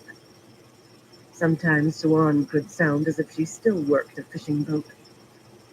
I believe you need more than one sip for that to do any good, Mother. With a grimace, Egwene pushed the cup a little farther from her. The taste clinging to her tongue was at least as bad as her headache. Swan, if you see a way to make use of this, I wish you'd tell me. I don't even want to think about using the fact that Rand may have compelled sisters. I don't want to think about the possibility that he could have. Neither about the possibility that he knew such a repulsive weave, or that he could lay that weave on anyone. She knew it, another little gift from Mogadeen, and she very much wished she could forget how to make it. In this case, it isn't so much a matter of using as figuring out the effects. He'll have to be dealt with eventually and maybe taught a lesson, but you don't want sisters flying off after him now, and these tales out of Kyrian make everyone cautious. Suhan's voice was calm enough, but she fidgeted, clearly agitated inwardly. It was nothing any Aes Sedai could speak of too calmly. At the same time, once everyone thinks it through, they'll realize this makes nonsense out of those stories about him submitting to Elijah. She might have sent sisters to watch over him, but they wouldn't accept sisters who want to pull Elijah down. Realizing that will put a little backbone in those who've started thinking maybe Elijah has him on a lead. That's one less reason for anyone to consider yielding to her. What about Cadsuane? Egwene said. Of all the names coming out of Kyrian, that one had sent the most shock through the sisters. Cadsuane Malydrin was a legend, and there were as many disapproving versions of the legend as approving. Some sisters had been sure it must be a mistake. Cadsuane must be dead by now. Others just appeared to wish she were dead. Are you certain she remained in Kyrian after Rand disappeared? I made sure my people kept an eye on her as soon as I heard her name, Swan said, no longer sounding at all calm. I don't know if she's a dark friend, I just suspect. But I can guarantee she was in the Sun Palace a week after he. Squeezing her eyes shut, Jane pressed the heels of her palms against her lips. That hardly seemed to affect the pulsing needle in her head. Maybe Rand was in company with a black sister, or had been. Maybe he had used compulsion on Aes Sedai. Bad enough on anyone, but somehow worse used on Aes Sedai, more ominous. What was dared against Aes Sedai was 10 times, 100 times as likely to be used against those who can't defend themselves. Eventually, they would have to deal with him somehow. She had grown up with Rand, yet she could not allow that to influence her. He was the dragon reborn now, the hope of the world, and at the same time maybe the single greatest threat the world faced. Maybe. The Shan could not do as much damage as the dragon reborn, and she was going to use the possibility that he had compelled sisters. The Amelin seat really was a different woman from that innkeeper's daughter. Scowling at the pewter cup of so-called tea, she picked it up and made herself drink the vile stuff down, gagging and spluttering the whole way. Perhaps the taste would take her mind off her headache, at least. As she set the cup down with a sharp clink of metal on wood, Anaya pushed into the tent, mouth turned down, and a frown creasing her plain face. Karen and the others have returned, Mother, she said. Moria told me to inform you she has called the hall to hear their report. So have Esmeralda and Malind, Morvern announced, coming in behind Anaya with Mirel.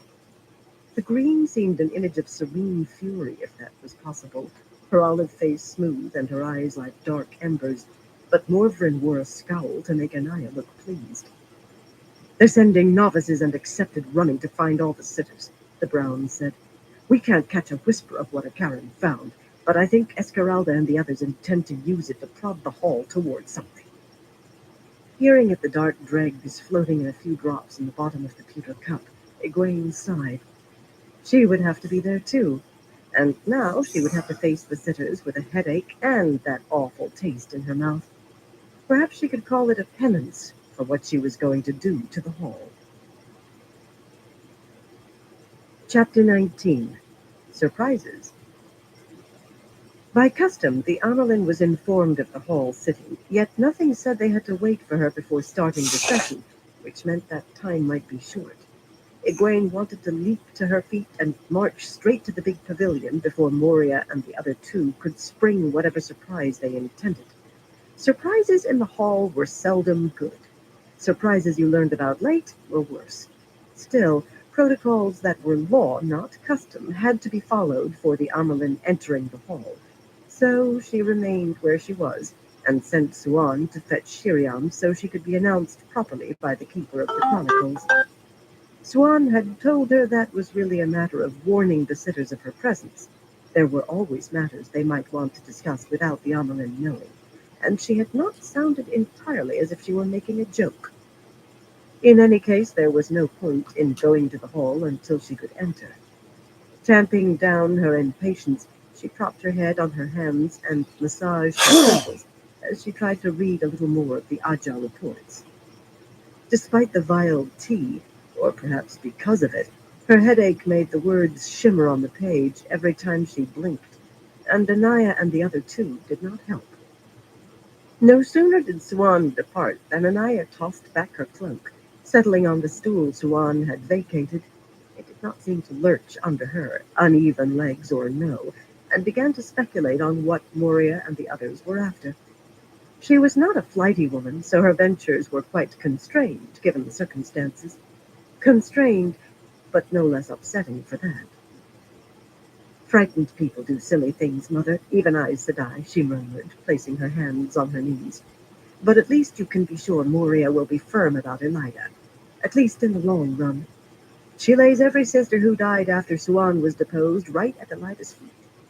Moria wants Elida birched for every single death before she goes to the headsman.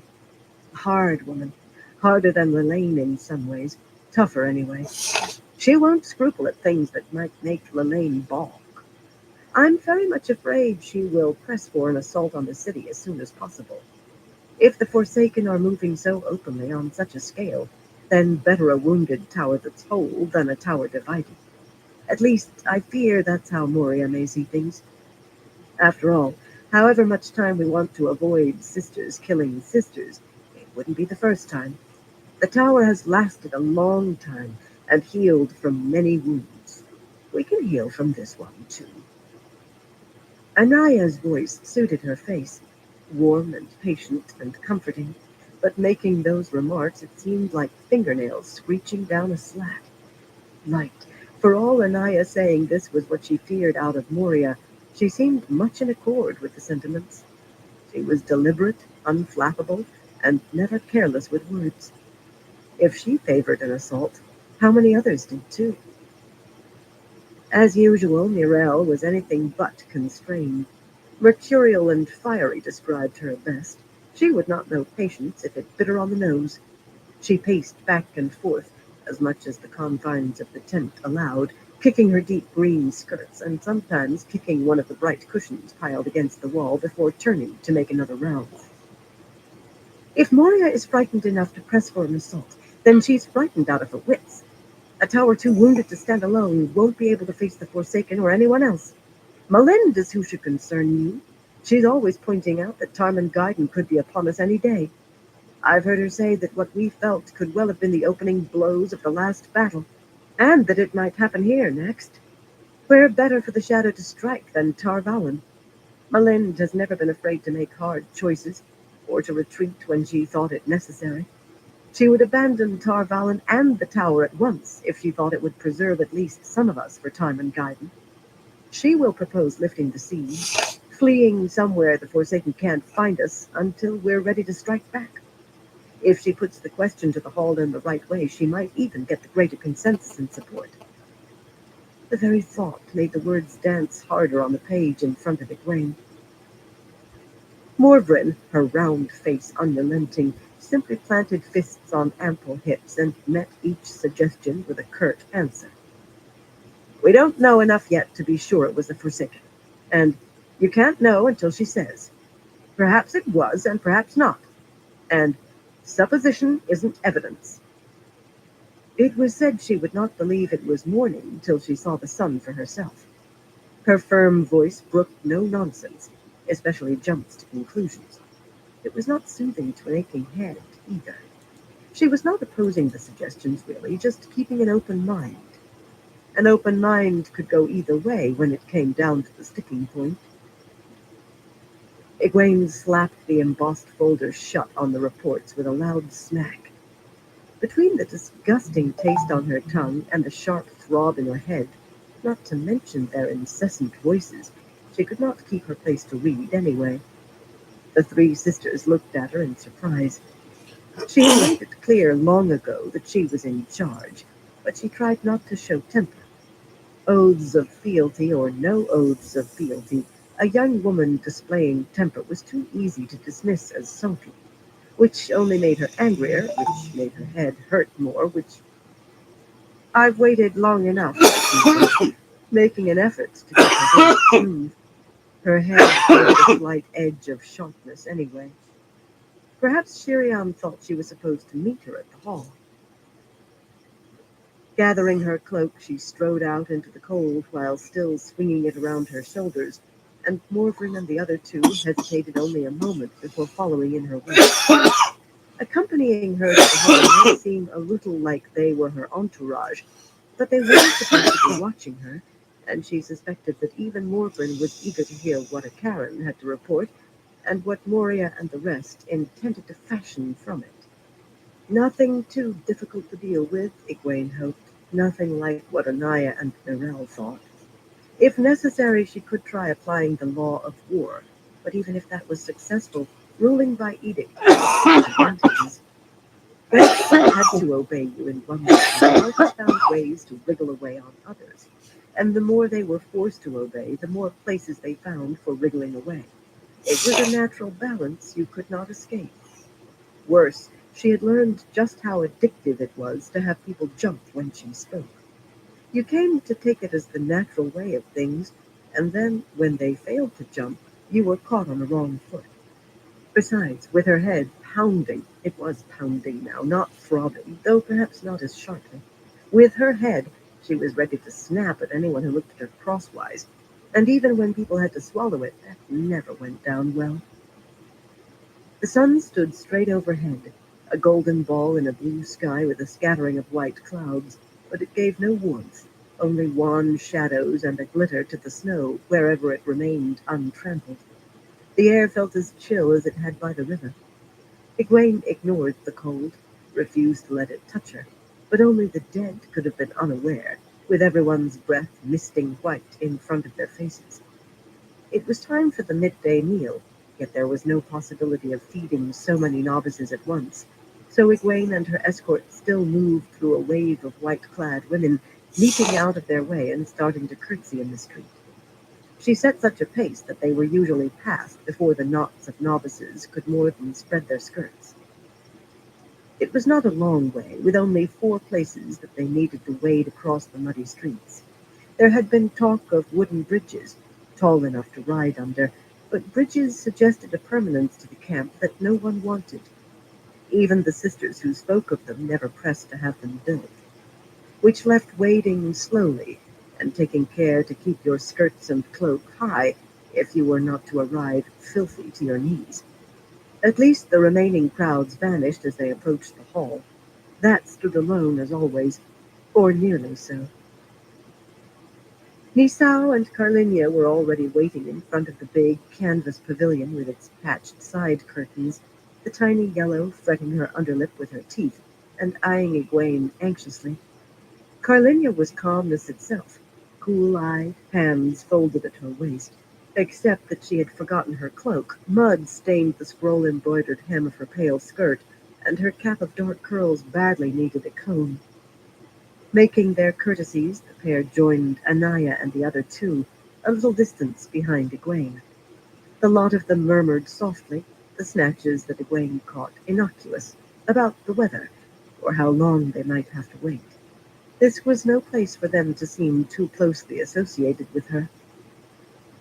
Bayanin came down the walk at a run, her hurried breath misting, and skidded to a halt, staring at Egwene before joining the others. The strain around her blue-gray eyes was even more apparent than earlier. Perhaps she thought this would affect her negotiations, but she knew the talks would be a sham, just a ploy to gain time. Egwene controlled her breathing and practiced novice exercises, yet none of it helped her head. It never did. There was no sign of Shiriam among the tents in any direction, but they were not precisely alone on the walkway outside the pavilion. Karen and the 5 other sisters who had gone with her, one from each Ajah, were waiting in a cluster on the other side of the entrance. Most offered curtsies to Egwene distractedly, yet kept their distance. Perhaps they had been warned to say nothing to anyone until they spoke before the hall. Egwene could simply have demanded their report on the spot, of course. They might even have given it to the Amerlin. Likely they would have.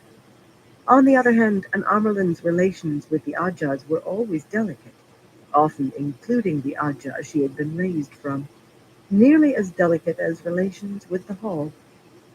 Egwene made herself smile and bow her head graciously. If she gritted her teeth behind that smile, well, that helped keep her mouth shut. Not all of the sisters seemed aware of her presence. Karen, slender in plain brown wool and a cloak with surprisingly elaborate green embroidery, was staring at nothing, nodding to herself now and then. Apparently she was practicing what she would say inside.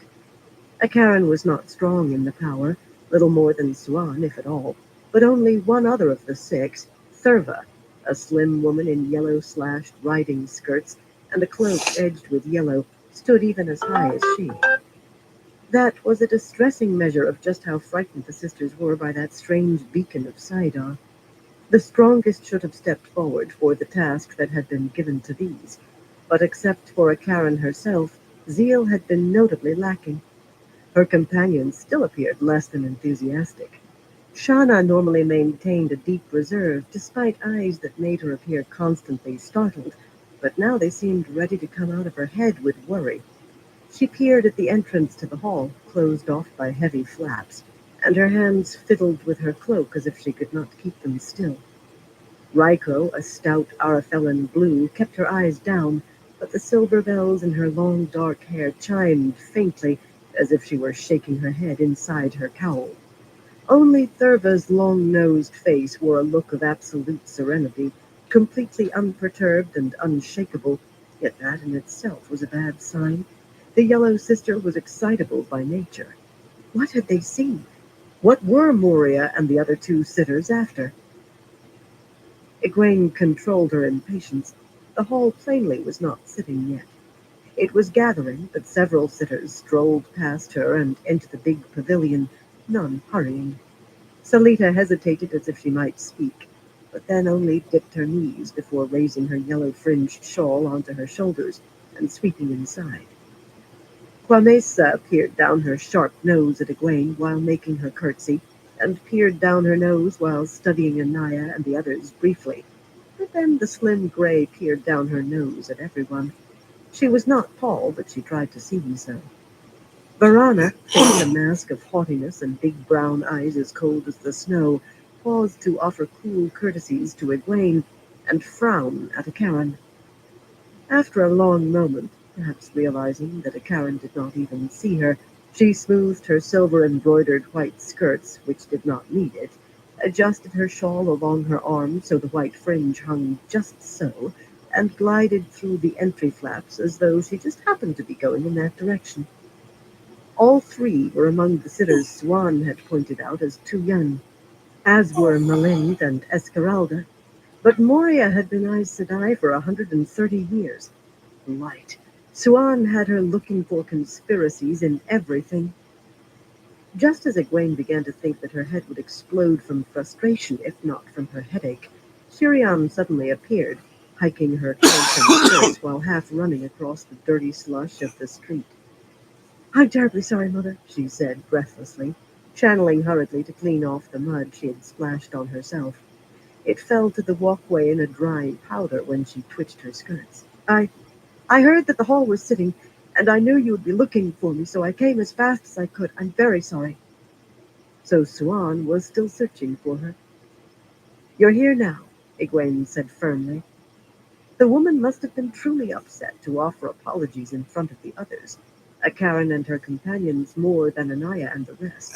Cheers. Even when people knew better, they tended to take you for what you appeared to be, and the keeper should not be seen apologizing and wringing her hands. Surely she knew that. "Go ahead and announce me." Drawing a deep breath, Shiriam pushed back the hood of her cloak, adjusted her narrow blue stole, and stepped through the entry flaps. Her voice rang out clearly in the ritual phrases. "She comes! She comes!" Egwene barely waited for her to finish with, "The flame of Tar-Valon, the Amaryllis seat," before striding in through the ring of braziers and stand lamps that rimmed the pavilion's walls. The stand lamps gave a good light, and the braziers, giving off a scent of lavender today, warmed the whole space. No one wished to have to ignore the cold when she could feel real warmth. The arrangement of the pavilion followed ancient rules, modified only slightly to allow for the fact that they were not meeting in the White Tower, in the great circular chamber called the Hall of the Tower. At the far end, a simple if well-polished bench stood atop a box-like platform covered with cloth striped in the 7 colors of the Ajahs. That and the stole around Egwene's neck were surely the only places in the camp where the red Ajah had any representation. Some blues had wanted the color removed, since Elida apparently had had the actual throne called the Amelin seat repainted, and a stole woven without blue. But Egwene had dug in her heels. If she was to be of all Ajahs and none, then she would be of all Ajahs. Down the bright layered carpets that served as a ground cloth, 2 lines of benches slanted away from the entrance in groups of 3, sitting atop cloth-covered boxes in the colors of the Ajahs. Well, 6 of the Ajahs. By tradition, the 2 oldest sitters could claim the places closest to the Amelin seat for their Ajahs, so yellow and blue held those spots here. After that, it was a matter of who came first and wished to be seated where, the first arrival always choosing her Ajah's place.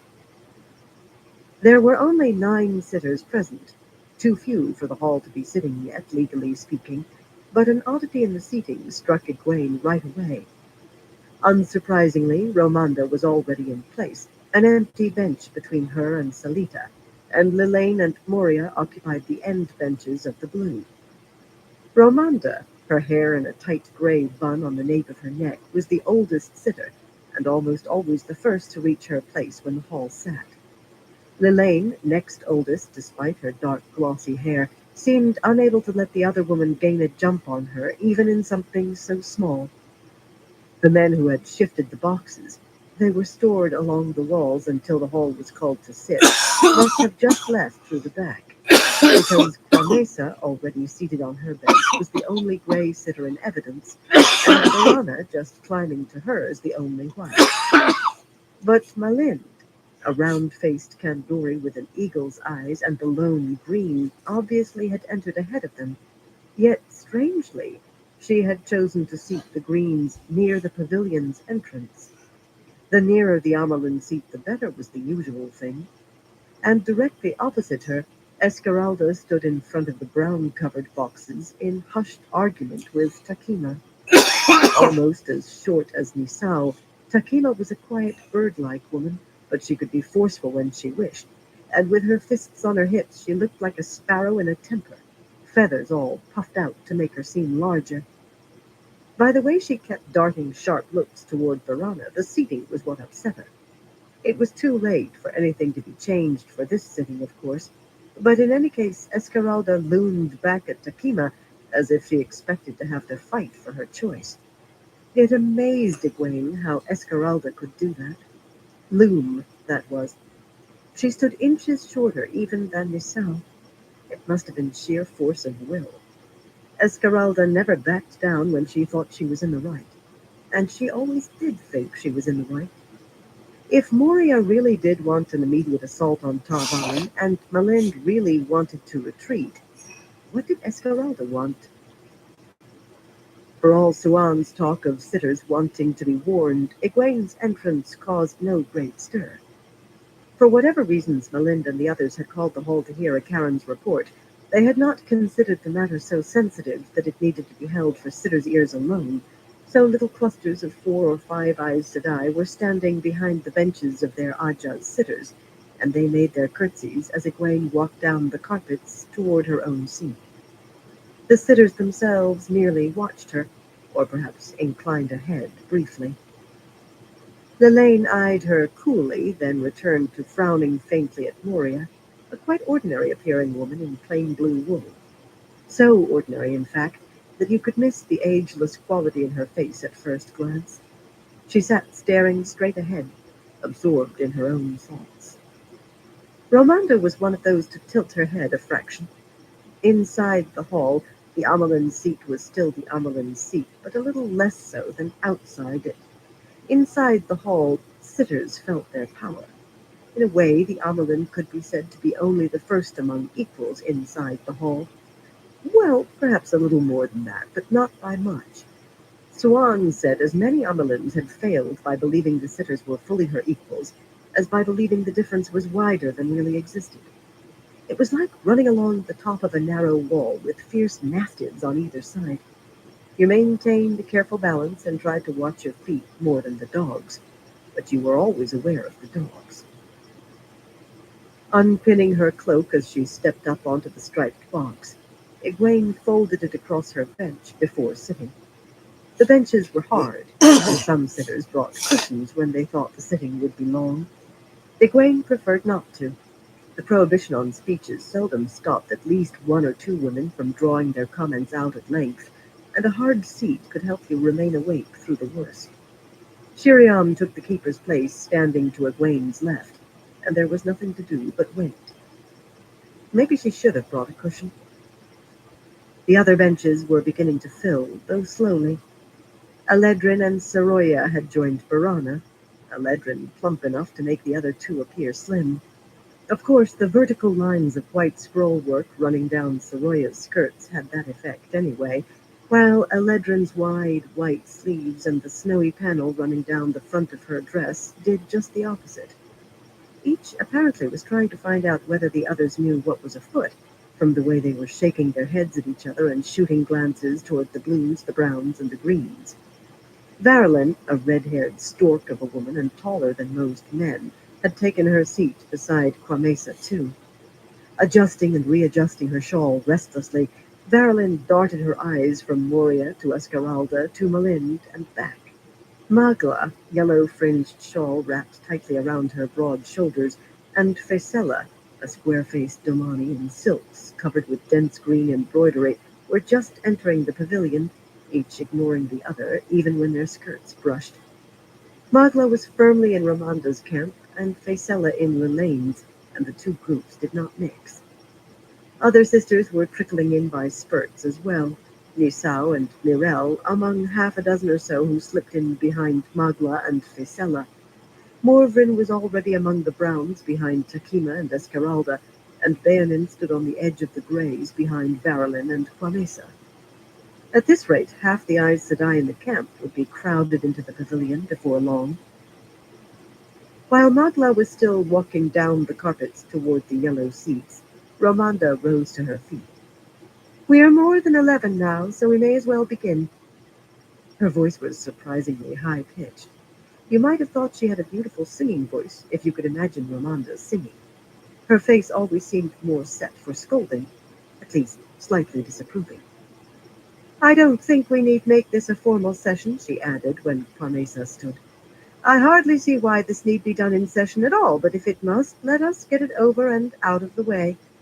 Some of us have more important matters to deal with, as I'm sure you do, Mother."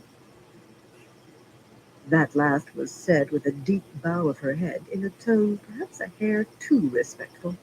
Not far enough over the line to be called sarcasm, of course. She was too intelligent to place herself in jeopardy. Fools seldom attained a sitter's chair, or held it long, and Romanda had held a seat in the hall for almost 80 years. This was her 2nd time as a sitter. Egwene inclined her own head slightly. eyes cool, an acknowledgement that she had been addressed and that she had marked the tone, a very careful balance. Kwamesa was left looking around with her mouth open, uncertain whether she was to speak the phrases, always uttered by the youngest sitter present, that opened a formal sitting of the hall. Ramanda's place gave her considerable influence and some measure of authority, yet others could override her in this. A number of sitters frowned or shifted on their benches, but no one spoke. Lirella glided into the pavilion, glided toward the blue benches. Tall for a Kyrianan woman, which made her of average height for almost anywhere else, she was elegant in blue-slashed silk embroidered on the bodice with red and gold, her movements flowing. Some said she had been a dancer before coming to the tower as a novice. By comparison, Samalin, the fox-faced green who entered on her heels, seemed to stride mannishly, though there was nothing at all awkward about the Mirandian woman. They both seemed surprised to see Kwamesa on her feet, and hurried to their respective benches. In any case, Varalin began plucking at Kwamesa's sleeve until the Arafellan woman finally sat down. Kwamesa's face was a mask of cool calmness, yet she managed to radiate displeasure. She put a great store in ceremony. Perhaps there is reason for formal session. Lilaine's voice seemed low after Ramanda's. Arranging her shawl as though she had all the time in the world, she rose gracefully, very deliberately not looking at Egwene. A beautiful woman, Lillian still was dignity incarnate. It seems that talks with Elida have been licensed, she said coolly. I do understand that under the law of war we need not be consulted on this, but I also believe we should discuss it in session, especially since many of us face the possibility of being stilled if Elida retains any power. That word, stilled, no longer carried quite the chill it had before Suan and Liana were healed from stilling, but murmurs rose among the watching Aes Sedai crowded behind the benches. It seemed that news of negotiations had not spread as quickly as Egwene expected. She could not tell whether the sisters were excited or dismayed, but clearly they were surprised, including some of the sitters. Janya, who had entered while Lilane was speaking, stopped dead in her tracks, so that another knot of sisters coming in nearly walked into her. Hey, James Bond, She how you stared doing? at the blue, then longer and harder at Egwene herself. Good to see you. Romanda plainly had not heard either from the way her mouth hardened, and expressions among the two young sitters ranged from Barana's icy calm to amazed on Samalin's part and openly appalled on Salita's. For that matter, Shiriam swayed on her feet for a moment. Egwene hoped the woman would not sick up in front of the entire hall. More interesting, though, were the reactions of those Delana had reported as speaking of negotiation. Varalin sat very still and seemed to be suppressing a smile as she studied her skirts. But Magla licked her lips hesitantly and cast glances at Ramanda from the corner of her eye. Soroya had her eyes closed, and her mouth moved as though she might be uttering a prayer. Faisella and Takima gazed at Egwene, wearing almost identical tiny frowns.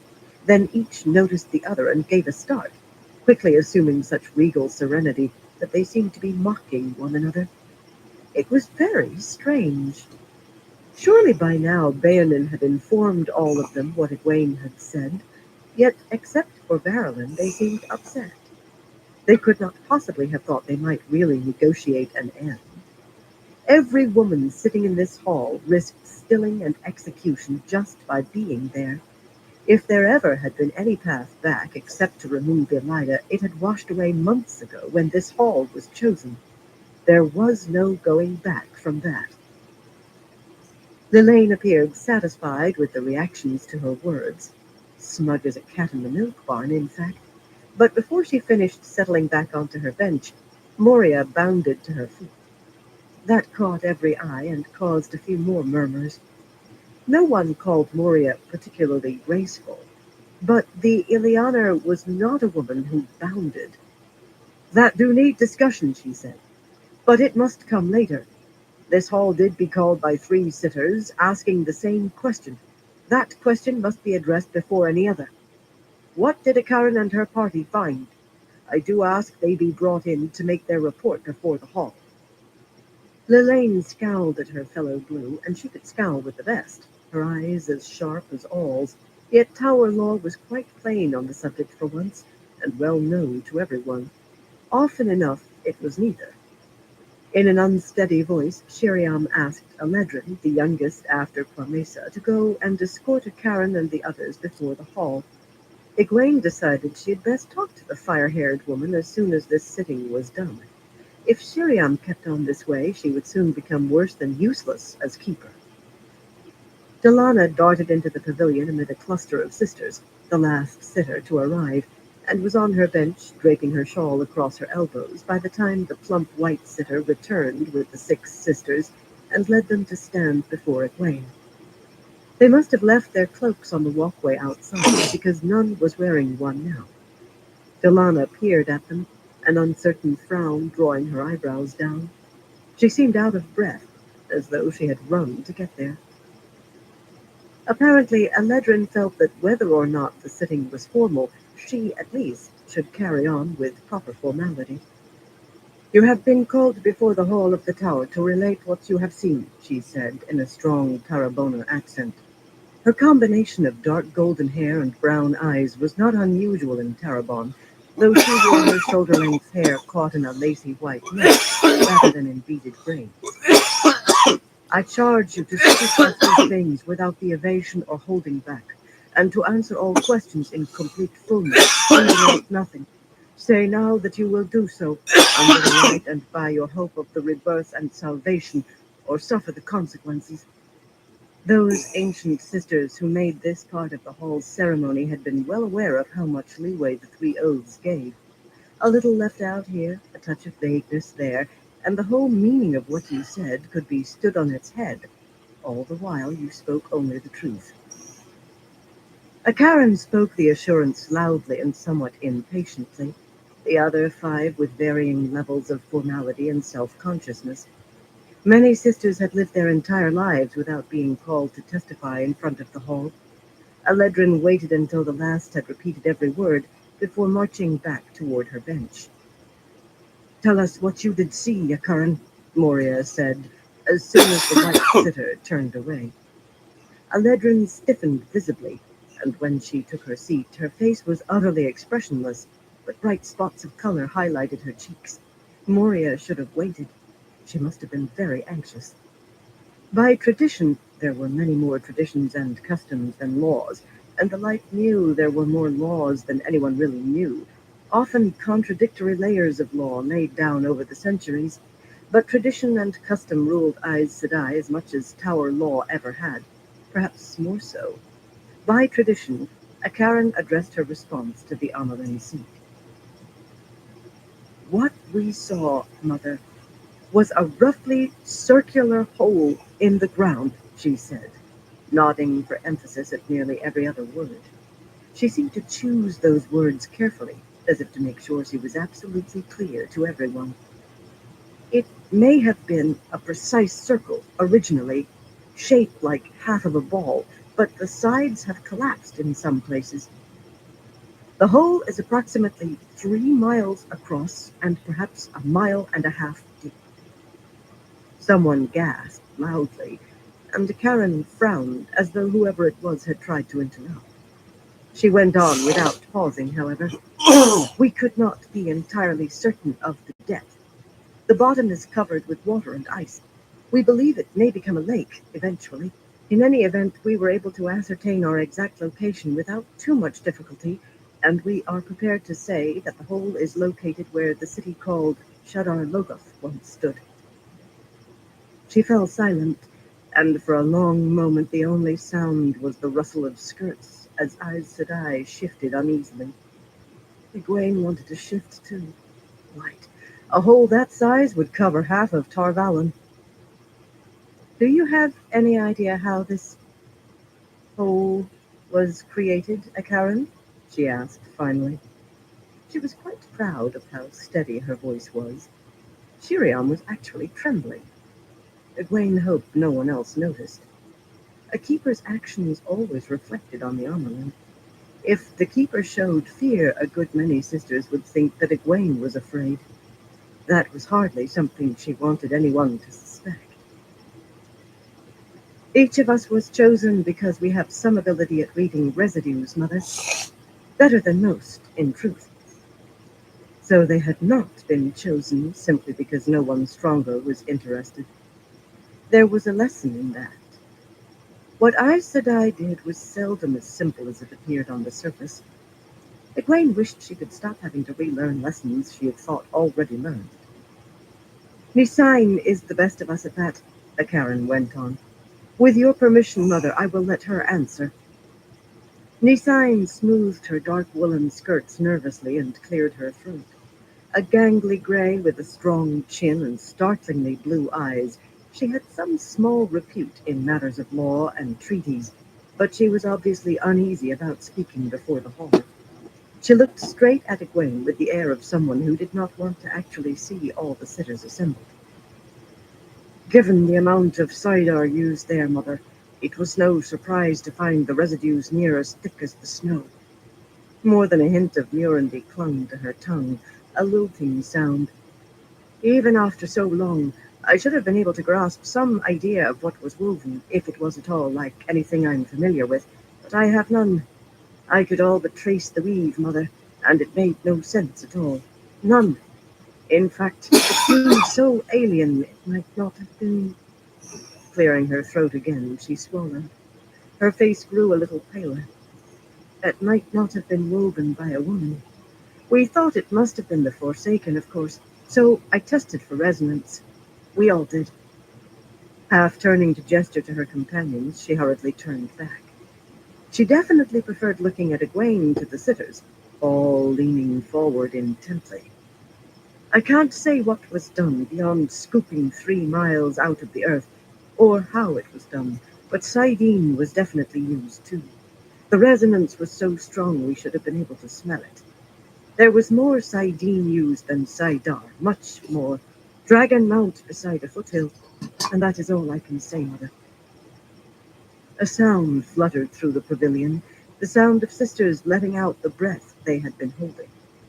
Shiriam's exhalation seemed the loudest, but perhaps that was just because she was nearest. Egwene schooled her face to stillness. The Forsaken, and a weave that could tear away half of Tarvalin. If Malind did propose flight, could she try to make the sisters remain and face that?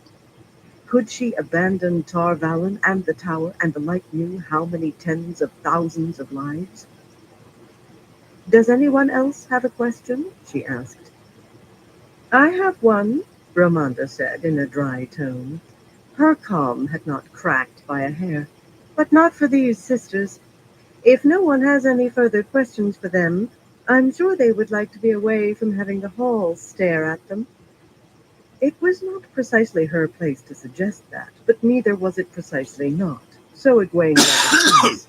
No one else had questions for Akaran or her companions, as it turned out, and Ramonda offered them surprisingly warm thanks for their efforts. Again, not precisely her place. Who is your question for? Egwene asked, as Akaran and the other 5 scattered to join the growing numbers of sisters crowding among the stand lamps and braziers. They were eager, as Ramonda had said, to get out from under the hall's eyes. They did want to hear what came of their work. It was very difficult for Egwene to keep asperity out of her voice. Ramonda affected not to notice, or perhaps did not notice. Moria, she said. We suspected the Forsaken from the start. We knew that whatever happened was powerful and far away. All we've learned, really, is that Shadar Logoth is gone, and of that I can only say the world is better off without that sinkhole of the shadow. She fixed the blue sitter with a frown that had made many an Aes Sedai squirm like a novice. My question is this. Has anything changed for us? It should, Moria replied, meeting the other woman's stare levelly. She might not have been in the hall as long as Ramonda, but sitters were at least supposedly on an equal footing. We have long had preparations in case the Forsaken do come against us. Every sister does know to form a circle if she be able, or join one she does find forming until every circle does reach 13. Every one is to be brought in, even the novices, even the newest. Lillian looked up at her sharply, but however much she wanted to chide Moria, they were of the same Aja. They must give at least the appearance of a common front. The effort of keeping her mouth shut thinned Lillian's lips, though. Ramonda was under no such constraint. Must you explain what everyone here already knows? We are the ones who made those arrangements. Perhaps you have forgotten? This time her voice was cutting. Open displays of anger were forbidden in the hall, but not goading. If Moria felt the prick, though, she gave no outward sign beyond adjusting her shawl. I must explain from the beginning, because we have no thought far enough. Malin, can our circles stand against what a Karananthi sign described? Despite her fierce eyes, Malin's full mouth always looked ready to smile, but she was quite stern as she stood, and she stared at each sitter in turn as if to impress her words on them. They cannot. Even if we rearrange matters so the strongest sisters are always in the same circle, and that means they must live, eat, and sleep together if they're to link on the moment. Even then, we would be mice facing a cat. Enough mice can overwhelm even a large, hungry cat, but not before many mice are dead.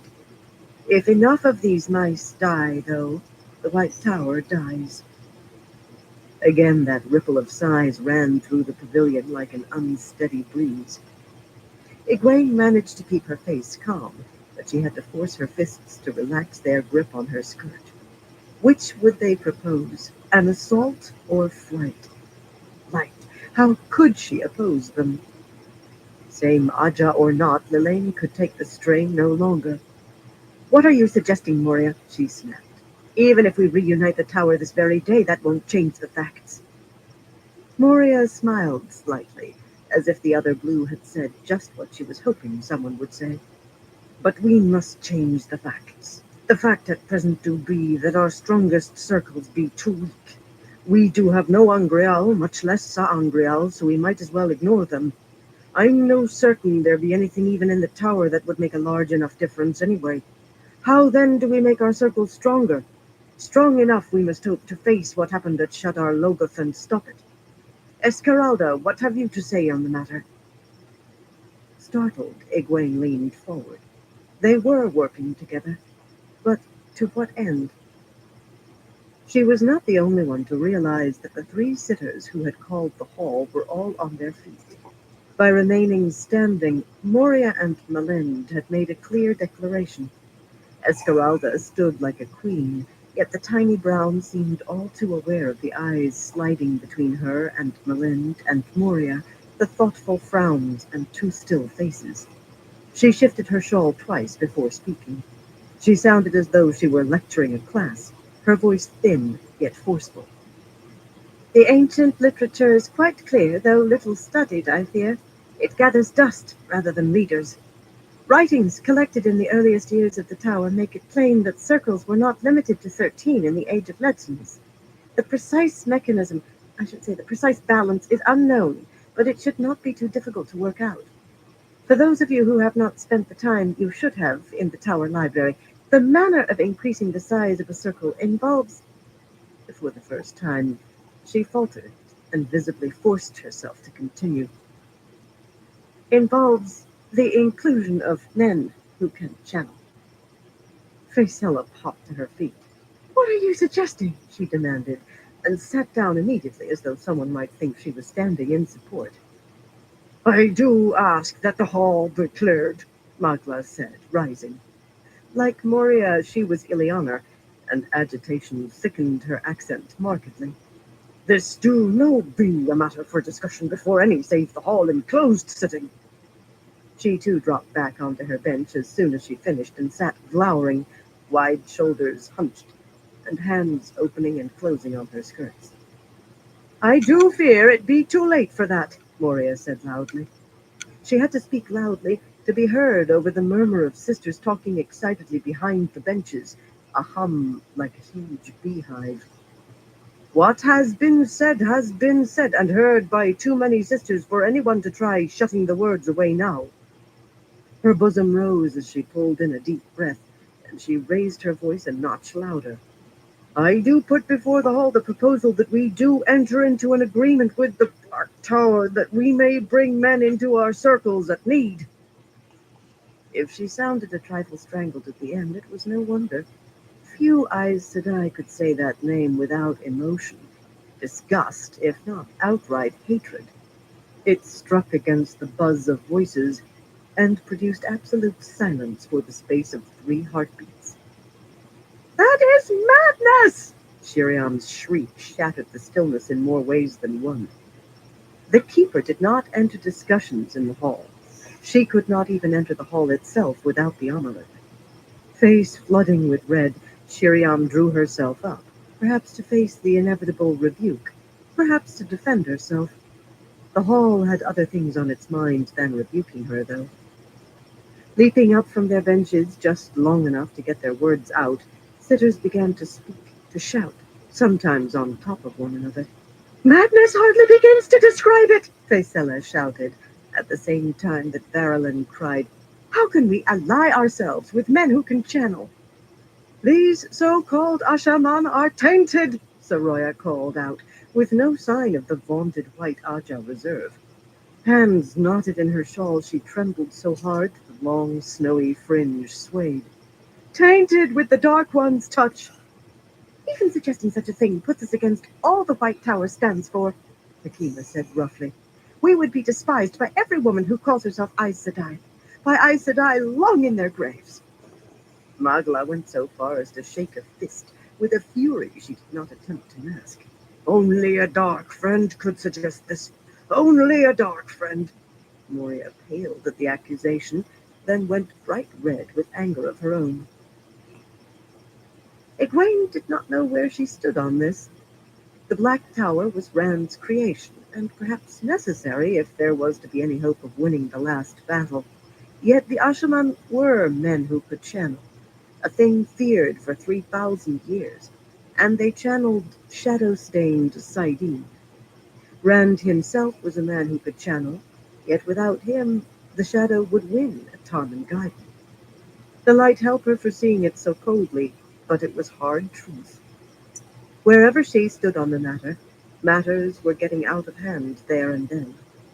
Esmeralda was exchanging insults with Faisella, both at the tops of their lungs. Open insults. In the hall. Saroya had abandoned the last shreds of white Aja coolness and was screaming at Malind, who screamed back, neither waiting on the other. It would have been a wonder if either could understand what the other was saying, and it was a blessing if they could not. Surprisingly, neither Romanda nor Lavaine had opened her mouth since the beginning. They sat staring at one another, unblinking. Likely each was trying to read how the other would stand, just so she could stand in opposition. Magla got down from her bench and stalked toward Moria with the glare of someone eager to come to blows. Not words, but fists. Magla's were clenched at her sides. Her vine-worked shawl slid off onto the carpets unnoticed. Standing, Egwene embraced the source. Except for certain exactly prescribed functions, channeling was forbidden in the hall, another of the customs that pointed to darker days in the hall's history. But she made a simple weave of air and fire. A proposal has been laid before the hall, she said, and released Saidar. That was not as hard as it once had been. Not easy, not close to easy, but not as hard. A memory of the power's sweetness remained, enough to sustain her until the next time. Magnified by the weave, her words boomed in the pavilion like thunder. Aes Sedai shrank back, wincing and covering their ears. All right, everyone. We got to call into this life for tonight. I want to thank everyone for stopping by, and everyone keeps stopping by. I appreciate all y'all's support. Until next time, everyone, y'all stay safe.